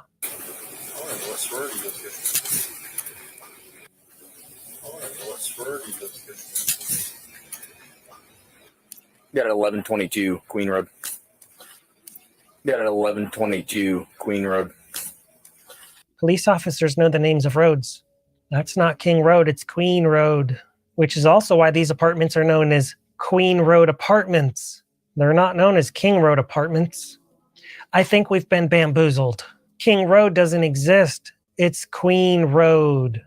Boom. Those fraternity boys were eyeballing that house on the hill for years. They saw it from their backyard. They saw it from the hill. They saw it within their dorm rooms. They saw it from the hall. They could see that 6-bedroom house from every single window in Sigma Chi. Obsession, infatuation, beef, all of the above. So crazed that they just had to have it. The university owns it now, so they have it. Because Sigma Chi is the university. Anyways, back to the bushy eyebrow guy. Do you remember his suspicious, shady movements with his cell phone? He was apparently looking for a picture of his ID within his phone because he didn't have his ID on him and he wanted to prove that he was 21 or older. Let's have a look-see here. At first watch, you may have missed that, and some of you may have seen this video before and still missed it. We're going to have another look, and we're going to slow it down. Right here. Did you see that? Let's watch it again. He comes across something in his phone that he does not want the officer to see. And what is in his phone, some people consider very alarming. Maybe I'll do an entire episode on what we see in his phone, but we're not going to talk about it right now. I'm still working on further enhancements. We can't say for sure just yet what was in his phone, but we do know it's something he did not want the officer to see. We can certainly agree on that, right? Or was that just another coincidence how his hand moved like that? We don't know. But I personally don't think it's a coincidence. In my opinion, it's a boom. Even though this show isn't really opinion-based, it's more of a guessing show based on your guesses and somebody else's fantasy. I can't take responsibility or credit for anything in any of these programs. I really can't. Maybe Baby Drip wants to once in a while, but I certainly can't. Moving right along. Let's talk about these one more time. We're award-winning. I wonder if we're going to get a third one for investigating Richard Allen in Delphi, Indiana. I really do wonder. What do you think? Let me know. And what do you think of us being 2-time award-winning? I don't know if this has ever been done before, and I really don't care because I know we did it. And that's all that really matters. We did it. I knew we could do it. And we did it. And this is why I opened up the free tier on Patreon, because you mean a lot to me, and you don't need to pay money to enjoy the circus. Crime Circus and the Crime Circus Cult is free or paid. The choice is yours. No strings attached, no catches. It just is what it is. There's a link down below. You can check it out. It's legitimate. And recently I sent many of my members stickers. Free shipping worldwide. Shout out to you. Anyways, that's all for this episode. I will continue to do these for as long as I can, as often as I can. And until next time, remember to stay safe out there because you know it's a dangerous world.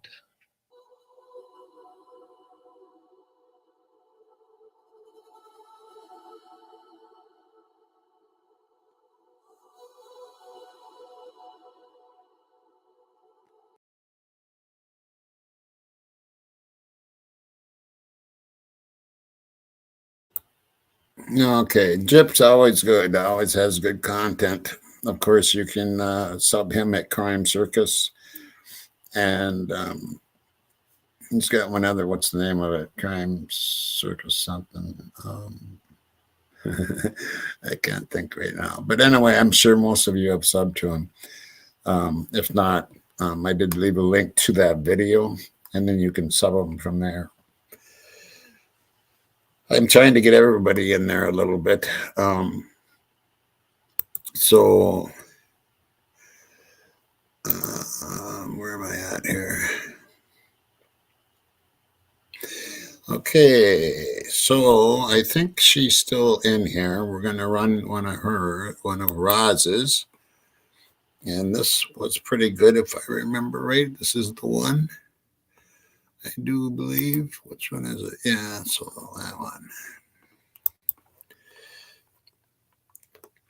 And how's chat going, everybody? Chat doing good?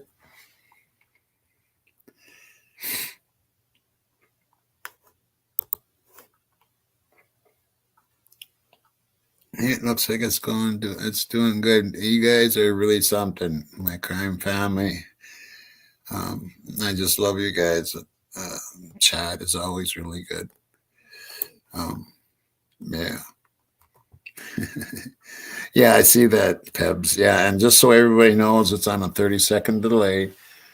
And some people, when that gets done, they think that they're being like timed out or something. You're not being timed out. It's just that it's on a 30-second delay because it's going so fast. Thanks, don't die. Thanks, Deb. Yeah, I'm glad it is. Okay. So, where am I going? Oh, yeah. So we're going to run one from Roz. I don't know if you're still in here or not, Roz. Are you still in here?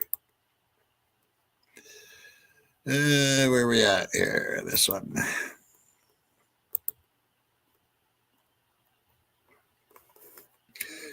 And she usually has some pretty good information here too, so. You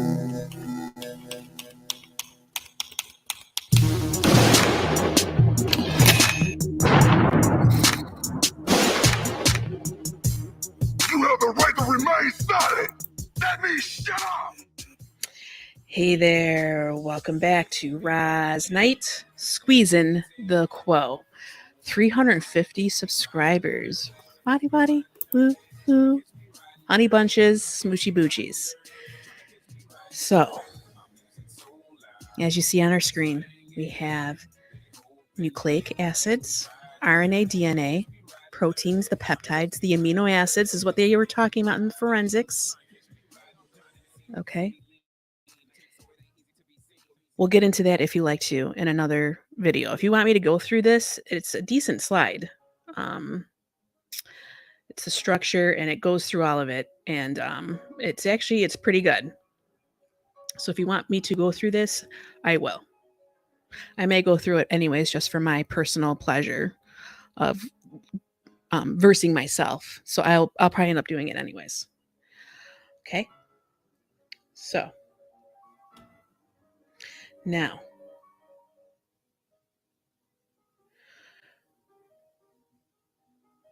remember back in the day when Ann Taylor said she believes that knife sheath definitely does not have Brian Kohlberger's DNA on it. No way, no how. There's no way his DNA is on there. He has no connection to any of these students. He has no connection to them. So she wants to know how her client, Brian Kohlberger, how his DNA got on there in the first place. And she wants to see that. Because that is what they're saying is the lead, besides the surveillance that we don't see and the phone pings that's very controversial. And the car is not even his car. But we want to see, she wants to see what is on that knife sheet, what STR profile is on there. Because she believes his DNA is not even on there. She believes that it's not on there whatsoever. Okay. He wasn't even there at the crime scene. Even though you say you have surveillance that we don't see, even though you say you have cell phone pings, which is very controversial. So you really have nothing. And they are basing their whole thing on this, the knife sheath. They were basing their case on that. Okay. So with that being said, the STR. So I went ahead and I found this. Okay. What is STR analysis? Granted, this is an archive page that is no longer being updated. It may contain outdated information and links may no longer function as originally intended, which is fine because this is how they were looking at things back in the day, and hopefully it means that it's better. But this is a foundation which the FBI is involved in, which means that they need to follow the United States Department of Justice interim policy of forensic genetic genealogical DNA analysis and searching. The reason why I went over this first was because to show how difficult it is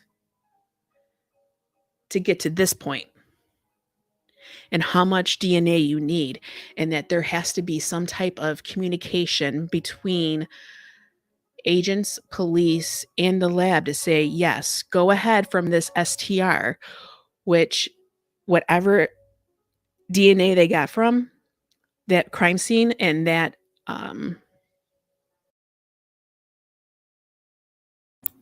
And I think that the Pebbles, this is kind of what you're getting at, right? Pebbles, isn't this what you were kind of getting at earlier?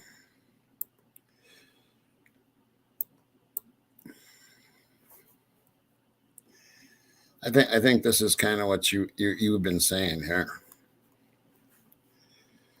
Where am I? Right. Okay. Gotcha. knife sheath, that needs to be put into CODIS, whatever they got from that.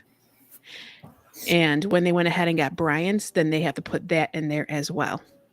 So we need to see those in CODIS, which I mentioned before. Once you do that, and they say, yeah, go ahead, you have enough to take from the crime scene to what Brian Kohlberger has, even though they said they don't care about any of that. There's nothing, they have nothing to do with it. There's no man behind the curtain. Don't pay attention to that. So here, what is STR analysis?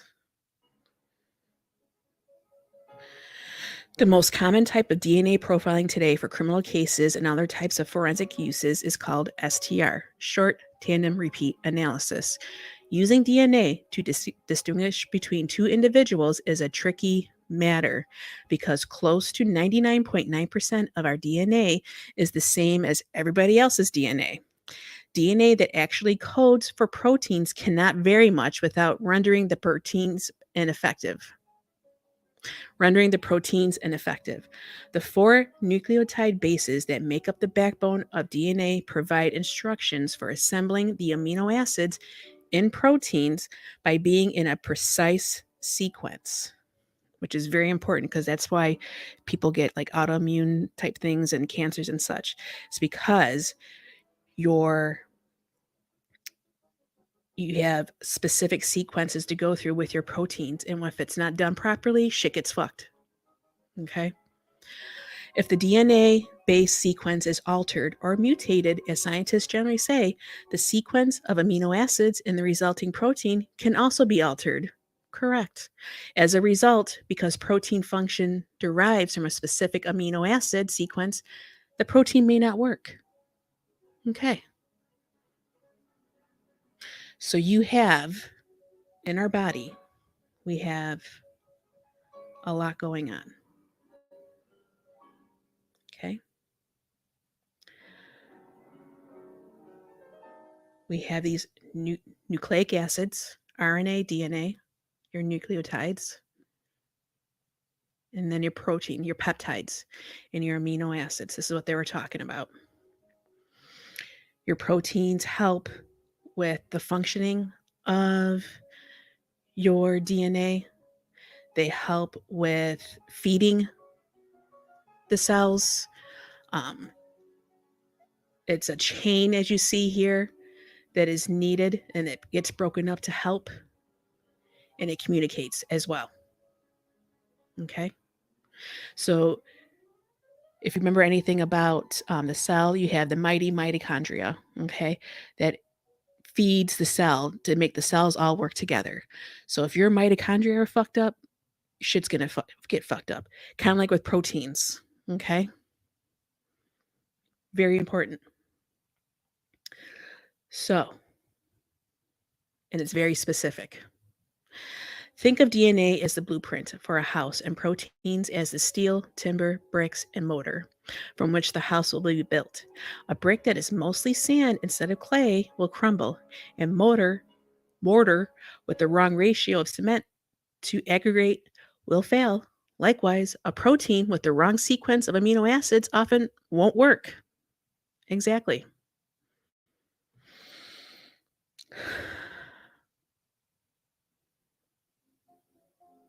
This analogy fails to capture the complexity of the DNA protein system. However, because proteins are not only the bricks and timber, some read the blueprint and supervise the building. Others are the bricklayers and carpenters, and still others maintain and keep the house functioning after it is built. Yes, non-functional or missing proteins are the basis for many genetic diseases, which I was just saying earlier. If your proteins are fucked, you're fucked. Useful differences in the DNA must be found. Useful differences in the DNA must be found in the remaining 0.1%, which is not known to code for anything specific because this section of the DNA's precise sequence is not so important. It is quite variable, which makes it possible to use DNA to distinguish between individuals. You want to see the differences. You want to be able to link up the chains. You want to be able to link up the chains. Okay. You want to be able to link up the chains. Okay. But there's going to be some anomalies. There's going to be some differences. That's how you know it's specific. You don't want them to match. You want them to match somewhat so you know you're dealing with a person and this is that and this is that and the other thing. But it's the anomalies that you want to see to know that it's a specific part of that person. Okay. Among the 3 million or so DNA bases that do not code for proteins are regions with multiple copies of short repeating sequences of these bases, which make up the DNA backbone, for example, TATT. These sequences repeat a variable number of times in different individuals. Such regions they're called variable number short tandem repeats, and they are the basis of STR analysis. A collection of these can give nearly irrefutable evidence statistically of a person's identity because the likelihood of two unrelated people having the same number of repeated sequences in these regions becomes increasingly small as more regions are analyzed, which I was just saying. You want some things that read the same, like your basic building blocks, but there's these outliers. Okay, you want to find these outliers on the DNA that you have. You're going to see these little outliers, and you want to see if those outliers match the person who you believe is the suspect. Okay. Autosomal chromosomes are those not involved in determining a person's gender, and STRs on these chromosomes are called autosomal STRs. Other STRs used for forensic purposes are called YSTRs, which are derived solely from the male sex determining Y chromosome. Profiles based on autosomal STRs provide far stronger statistical power than profiles based on YSTRs. So here,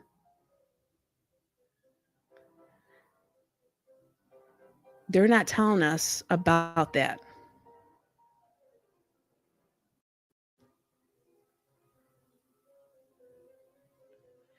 June 16th, the state filed a motion for protective order. In this motion, the state brings to light law enforcement's use of IgG, investigative genetic genealogy, to find a lead.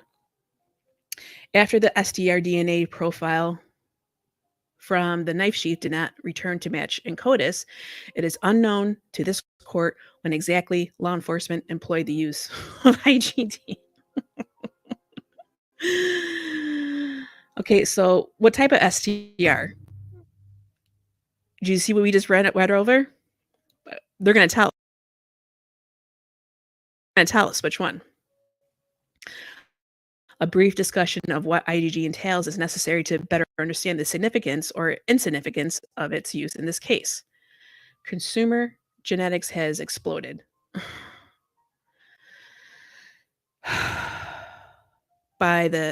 Driven by the second most popular hobby in the United States, a fucking hobby? Genealogy. This hobby, it's a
hobby. We're basing court cases now on fucking hobbies.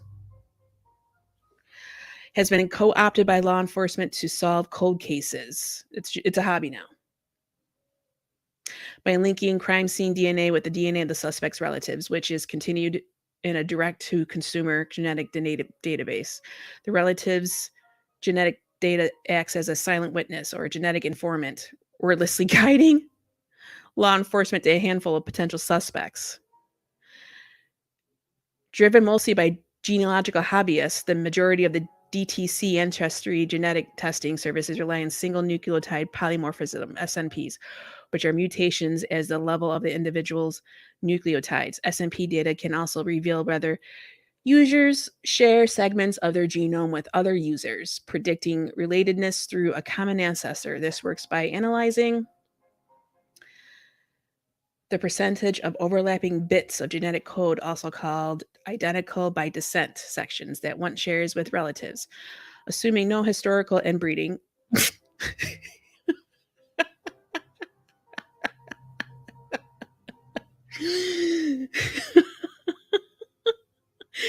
one likely shares roughly 10% of their genome with first cousins, about 3% with second cousins, and less 1% with third cousins. Thus, by finding and quantifying overlapping genetic regions, DTC companies can predict genetic familial relationships.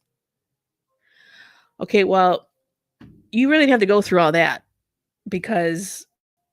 and tell us all this incest stuff and about some hobbyists doing some things on their doing some side hustles. So autosomal chromosomes are those not involved in determining a person's gender, and STRs on these chromosomes are called autosomal STRs. Other STRs used for forensic purposes are called Y STRs, which are derived solely from the male sex-determining Y chromosome. Profiles based on autosomal STRs provide a far stronger statistical power than profiles based on Y STRs. Because autosomal DNA is randomly exchanged between matched pairs of chromosomes in the process of making egg and sperm cells. That's how, with billions of humans on the planet, no two people who are not identical twins are exactly alike. Profiles based on Y STRs are statistically weaker because only males have a Y chromosome. And all males get theirs from their fathers, which is exactly what they did.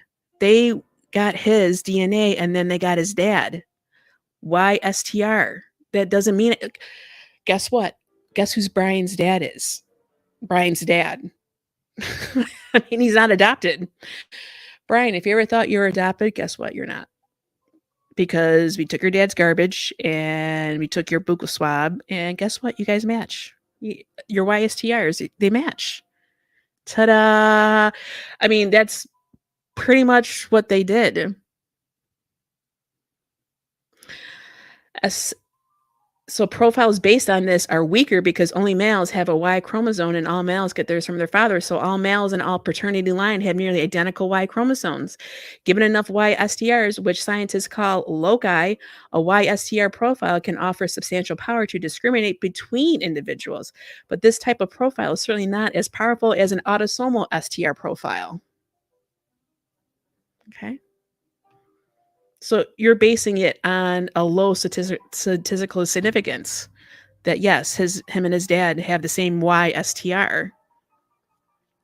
In the United States, 13 autosomal STR loci are now accepted as the system used for forensic purposes, given a robust crime scene DNA sample with the good data. It was a robust crime scene, but apparently the perpetrator, his was on a small little knife sheath buckle. In a robust crime scene, there was a small amount belt buckle DNA on the knife sheath. You're going to expect us that you work that magic. Highly fucking not. By contrast, experimental work with very robust set of 30 YSTR loci. I'm writing that shit down. 30 YSTR loci showed a probability of about 1 in 50,000 of a perfect match. You don't need all that extra mumbo jumbo of we got big numbers of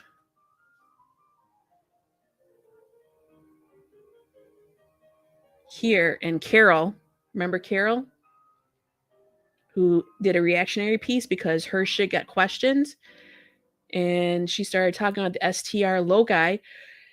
And if I'm correct, this is basing it off of the STR anomalies.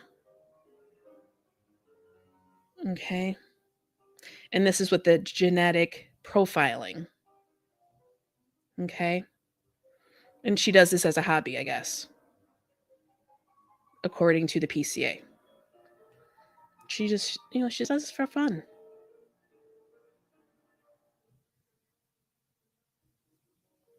She just works for the state and she just does this for fun.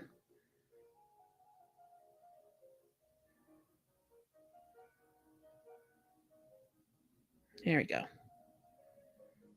And this is where they get this octillion. 2 times 10 to the 28th power, the octillion.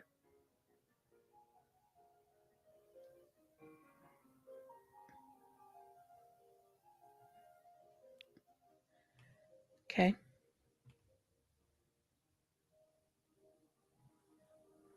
And this is with a mixture analysis when there's more than one DNA within that one sample. Because with her,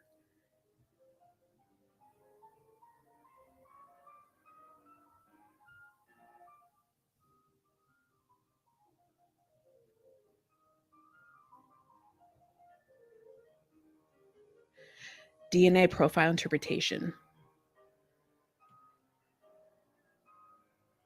And hers is all about the likelihood ratios. In forensic science, in particular, they use in probabilistic genotyping, PG software. Likelihood ratios do not infringe on the ultimate issue. And they use this paradigm to separate the scientists from the decision makers and distances the scientists from comment on the ultimate and subsidiary issue, which you don't want to do. You want to keep the scientist an impartial, objective, third-party scientist that has the right credentials, who has now a hidden agenda and needs to be known if he has a, what's the word I'm looking for? Like with the paper that I did with Brucato, and his name is on there. On that paper, he says, I am subject to let you know that I did write a book about this, and I also did the study. So you have to let it be known what your intentions are. So you have to keep everything open. And you can follow a lead. You can follow what the hell's going on. Like this person's part of this paper, part of this book. You have to let people know in the end. You can't be doing all the side business, the sidetracking and hiding things. Because doesn't that tell you that there's something sneaky going on when people hide things like that? Like basic fundamentals, when you're hiding the basic fundamentals, that doesn't look good. It looks pretty shady. And that makes me afraid for my rights in the country I've been living in for the past 40 years. Because at any moment, apparently, if I want to go get my PhD in the Midwest, and I'm definitely an outsider, boom, done, over. My life is over because I looked at someone sideways, because I am not in a sorority. I end up getting chopped up. I mean, come on. So autosomal, 13 autosomal STR loci. Okay. That's what we need to see in order to say, like, that is a good match. Not at YSTR. That's your dad. Brian's dad is his dad. That's basically what they just did. They took his buccal swab and they took his dad's garbage and they're like, yep, it's a YSTR. It's a match. I don't recall if it is on the original PCA if they talk about STR autosomal loci matching. Let's see. Let's see if I can grab it real quick.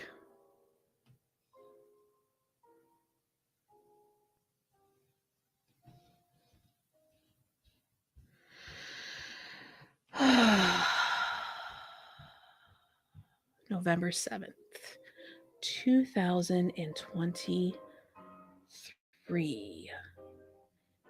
And the holidays are coming around the corner.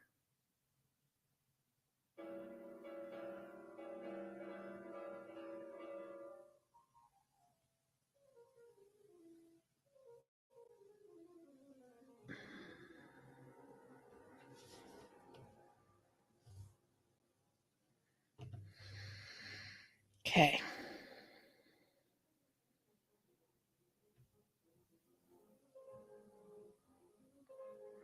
You know, and this gives me a headache just doing this. But you know, it's my hobby.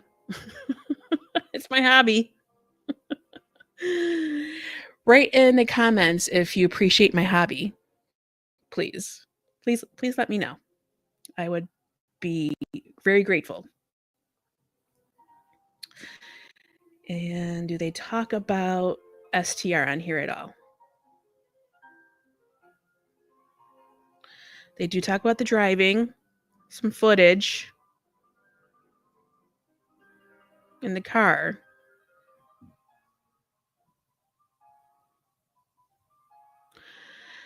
So on December 23rd, I applied for and was granted a search warrant for historical phone records with this phone number.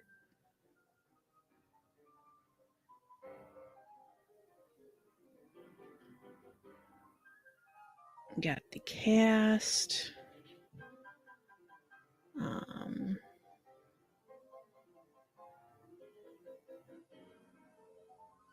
Movement of the white Elantra. Further phone. I mean, with my hobby, I may have to now get into cast, learn about that. What else? I mean, if that's what they're saying their surveillance is, I don't know about that. No. So, back to this.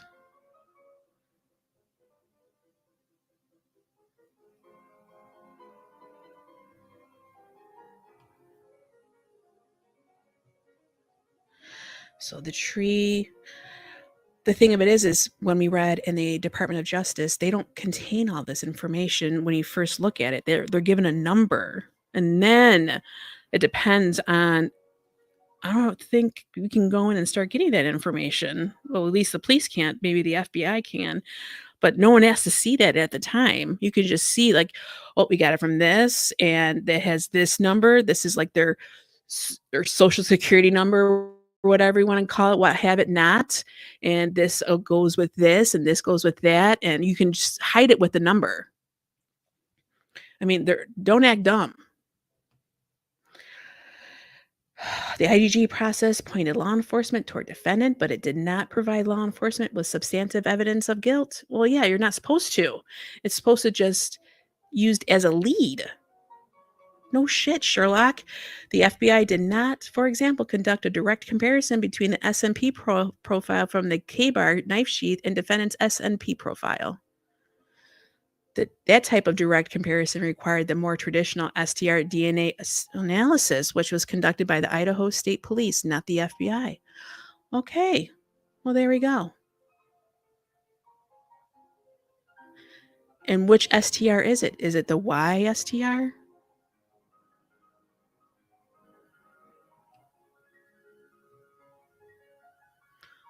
Was it were they able to use the 30Y STR autosomal chromosomes? Autosomal. Was it an autosomal chromosome match? Profiles based on an autosomal STR provide a far stronger statistical power than profiles based on Y STRs, which is what they're using with Brian and his dad. That is a Y STR. Okay. That does not have a high significance to it. It's not as powerful as an autosomal STR profile. So we need to see that. We need to know what type of STR DNA analysis it is, because they went the more traditional route. Okay. All right. Well, we need to see that. We need to see that because Anne believes that his DNA is not on there. Not on there whatsoever. Someone's DNA is on there, but not Brian's. And having a Y STR means nothing. It just means that Brian's and his dad are related. Brian got his Y chromosome, sex chromosomal from his dad. The type of direct comparison required the more traditional STR DNA analysis. So that should be up in CODIS. So then why wouldn't the judge or the defense be able to see that? That should be in CODIS, right? According to the Department of Justice. So what am I missing here? Please let me know. Please tell this hobbyist, what am I missing?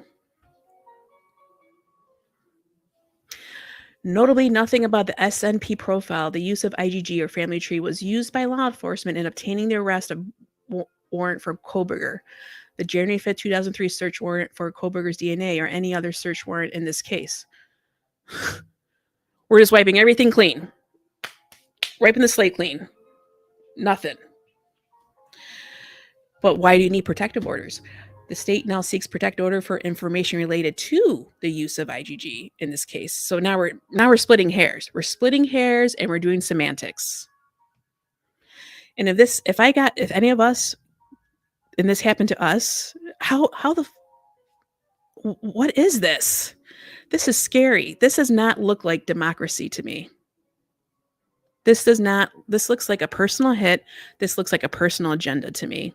And they've worked very well on how to hide it in the I don't know if you call these details, but the raw data related to the SNP profile and the underlying laboratory documentation related to the development of the profile, such as chain of custody forms, laboratory standard opportunity. Well, The state wishes to protect and not disclose the following defense, the following. How you got there? Well, that's part of the Department of Justice. You have to have a chain. You have to have standard procedures. And you also have to write it up in this manner.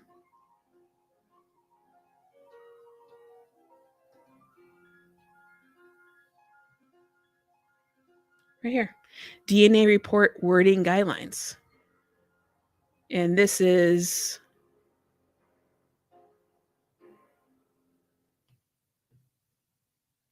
accredited. So it needs to be done. Quality Assurance Manual, the accreditation standards under this section, code, whatever you want to call it. So they don't want them to see this. They don't want them to see this. And we'll get into that further. I just wanted to put this out there really quick, show you that they use the YSTR analysis to show that Brian's buccal swab DNA, YSTR DNA, matches his dad's YSTR DNA from the garbage. It does not tell us the autosomal STR, which you need 30 YSTR in order to it to be a statistical significance. So please let me know what you think about this in the comments. Please let me know how I'm doing as a hobbyist. Until next time, we will see you.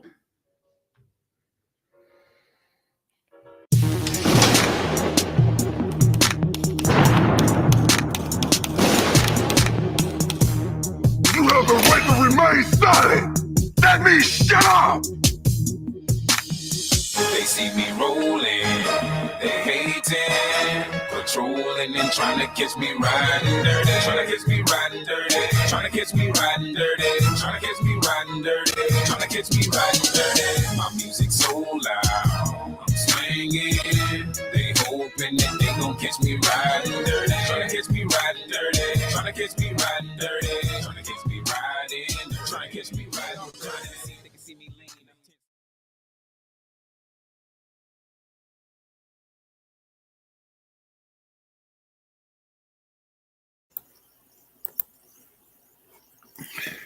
All right. What'd you think of that video?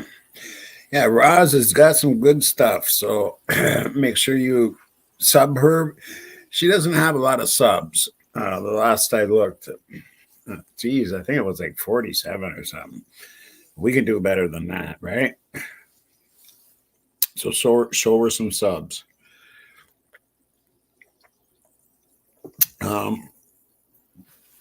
We ran a lot of good, excellent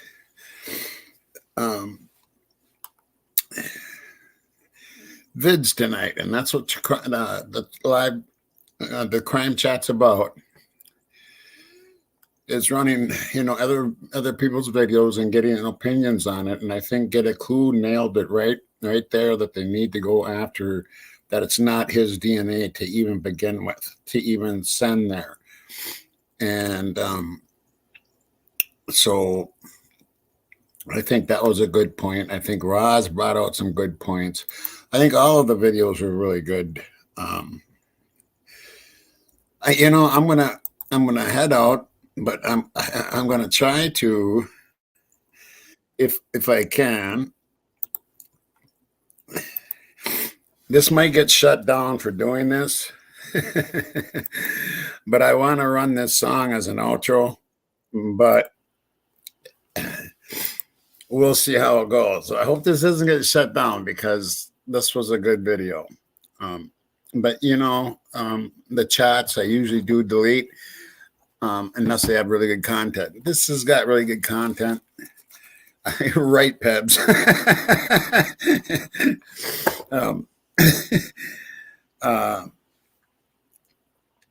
Yeah, it was informative, and all of it's been informative tonight. Good show and a really good chat out there. You mods, you're the best. I love you so much.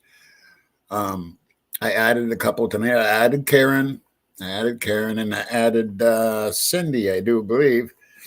And Um, you know, you guys are the best. My chat people, my subs, you are the awesomest. I mean, it's so good to see a good chat going on. And not a bunch of arguing and, you know, a bunch of crap and stuff. And people are very respectful of each other. And it's a really good thing to see in nowadays world. Yeah, I'm really proud of, I'm proud of this crime family, and proud of my mods. And yeah, so anyway, I'm going to try this song as an outro. I don't know if you guys know this or not, but it's one of my son and I's favorite songs. So we'll see how this goes. Until next time, rock and roll, y'all. This is going to be a shared screen, by the way, so I don't have it downloaded.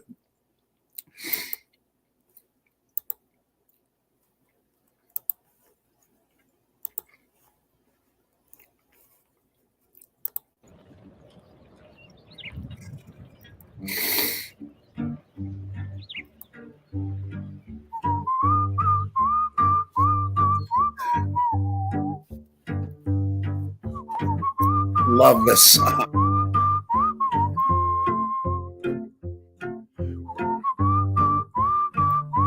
Thank you, Rach.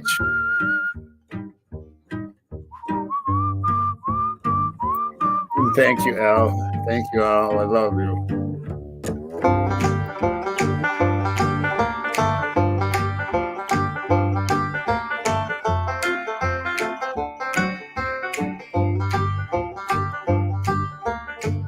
Damn love couldn't go no further.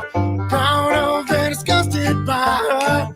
Push off a little bruised and battered. Oh Lord, I ain't coming home with you. My life's a bit more colder. Damn wife is what I told her. Price now sinks to my shoulder. Oh babe, don't know what I'm gonna do.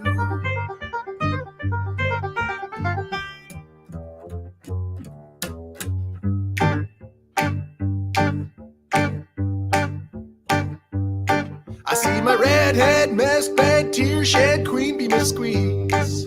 The stage smells, tells, hells, spells, misspells, knocks me on my knees.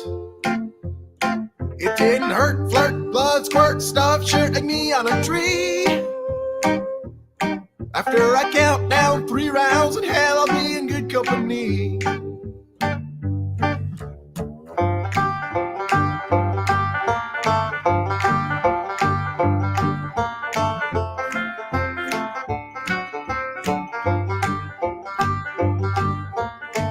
Damn love couldn't go no further. Proud of and disgusted by her. Push on a little bruised and battered. Oh Lord, I ain't coming home with you. My life's a bit more colder. Damn wife is what I told her. Price knife sinks to my shoulder. Oh babe, don't know what I'm gonna do.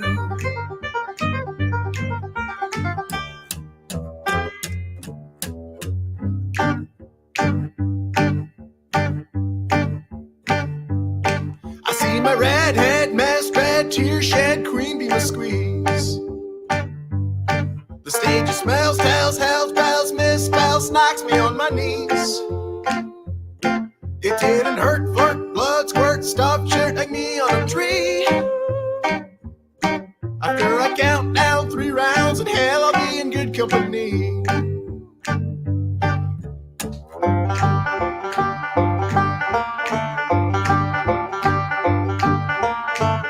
And I'll be in good company.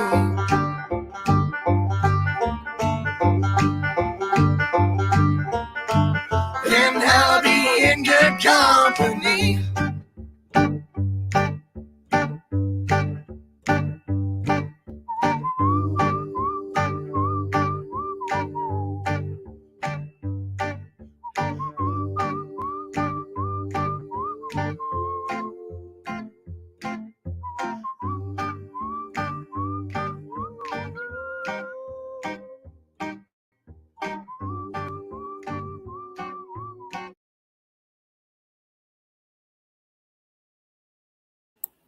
Okay, now that I know that that will go through, I might just add that to the collection and download it. No, thank you, Cindy. My son Jake and I's favorite song together. You wouldn't believe how many times we listen to that sometimes in a night. But anyway, you guys have a good evening, and until next time, you rock and roll.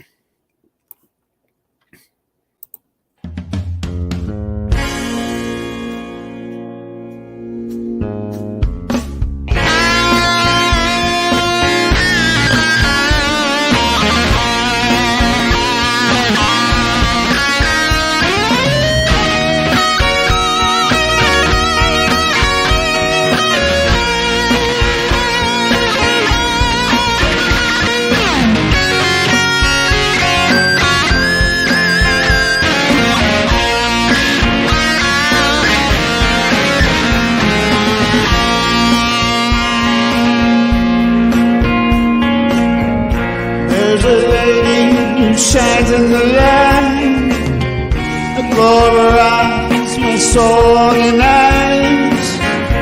The rain stops into the night. I walk in shadows of the moonlight.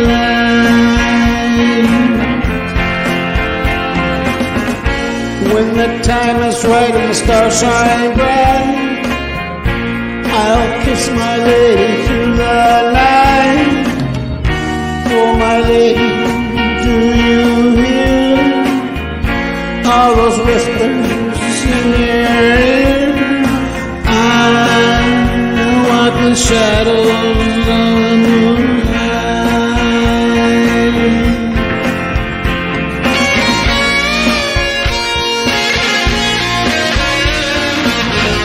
Starstruck, stuck in time, it always seems to be. I thought since it's a Saturday night and piano day is tomorrow, I thought it's time to pull out one of the hits. Yep, I have refrained from doing this song for 40 days now, but it's time. I have seen it on many memes. I've seen many people write different lyrics to it. I've seen the jokes, and it's pretty funny because I know everybody kind of wants to come over now, and you can't. Oh, and boy, can you imagine if I was in the situation I was in then? Another wonderful thing that my daughter, when she was about 12 and 13 and was really starting to get brave, and she starting to, was starting to really listen to my music.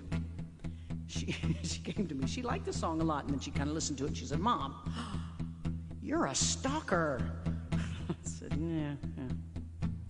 How do you think you got here?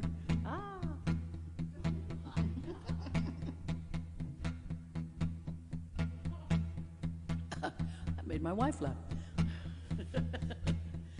Are you ready? The ultimate stalker song. The ultimate song. Now I want y'all to sing it at the top of your lungs, okay? Saturday night, the neighbor's not gonna care. Come on. Because really, you know your neighbors really well now, don't you? So, top of your lungs. The stalkery song of all stalker songs. Here we go. I know you're home. You left your light on. You know I'm here. The night is thin, yeah. I know you're alone. I watch the car leave. Your lover is gone. Let me in. Open your back door. I just need to touch you once more. Oh, I wanna come over. To hell with the consequence. You told me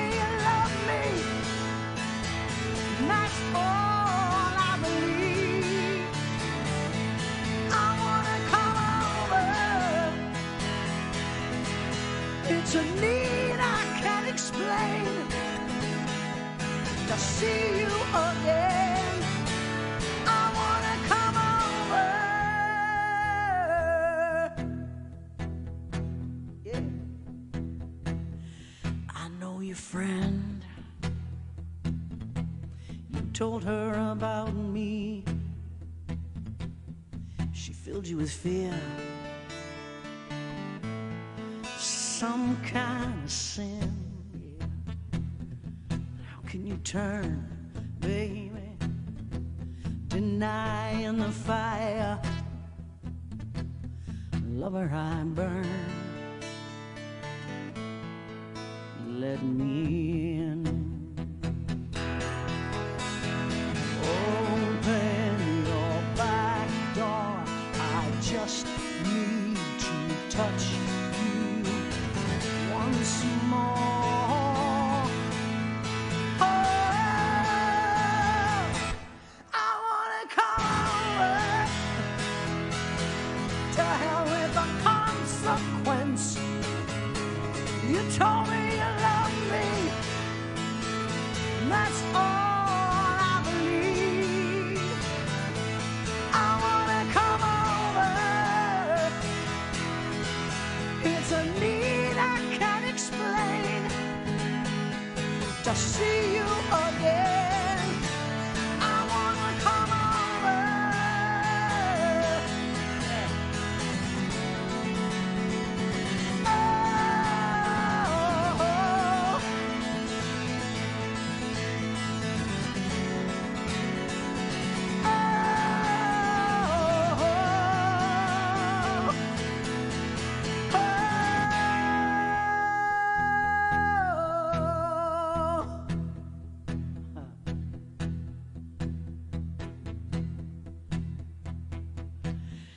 I know you're confused.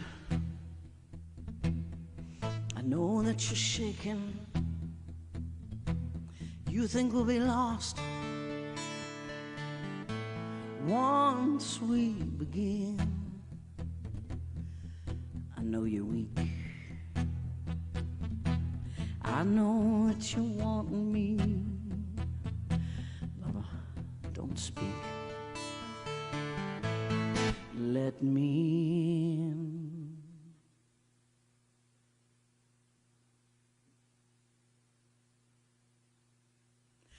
I wanna come over. To hell with the consequence. You told me you loved me. That's all I believe. I wanna come over. It's a need I can't explain.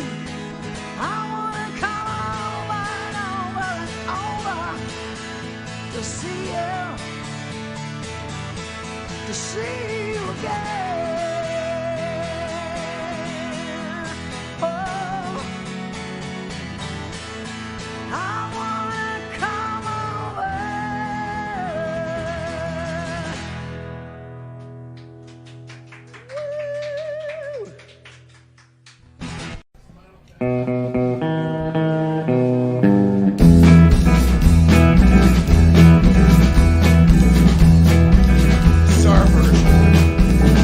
Well, I hear that change coming. It's coming around the bend. And I ain't seen sunshine since I don't know when. Yeah, I'm stuck in Folsom Prison. And time is rolling on. And I hear that lonesome whistle way down the singing song.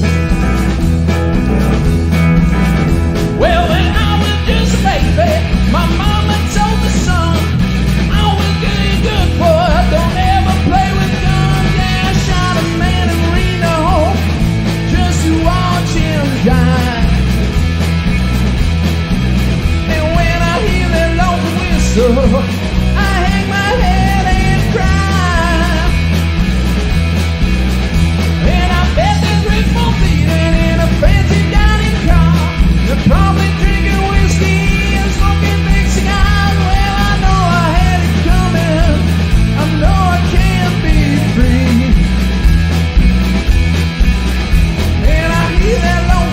muscle, and that's what tortures me. Torture me, child.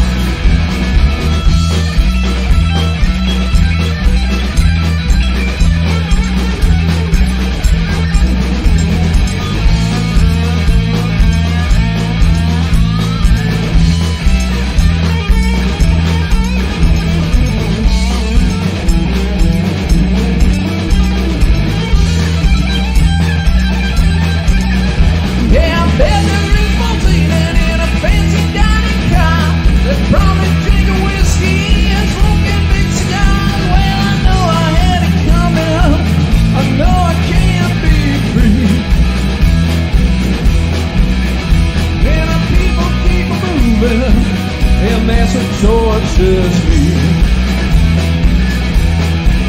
When if they free me from this prison, if they're ever transplant, you know I'll pick it all up, move it falling down the line. Find some folks in prison is where I long to be. And then people keep moving, and that's what tortures me. Yeah, the people keep moving, and that's what tortures me. Yeah. Thank you. We are going.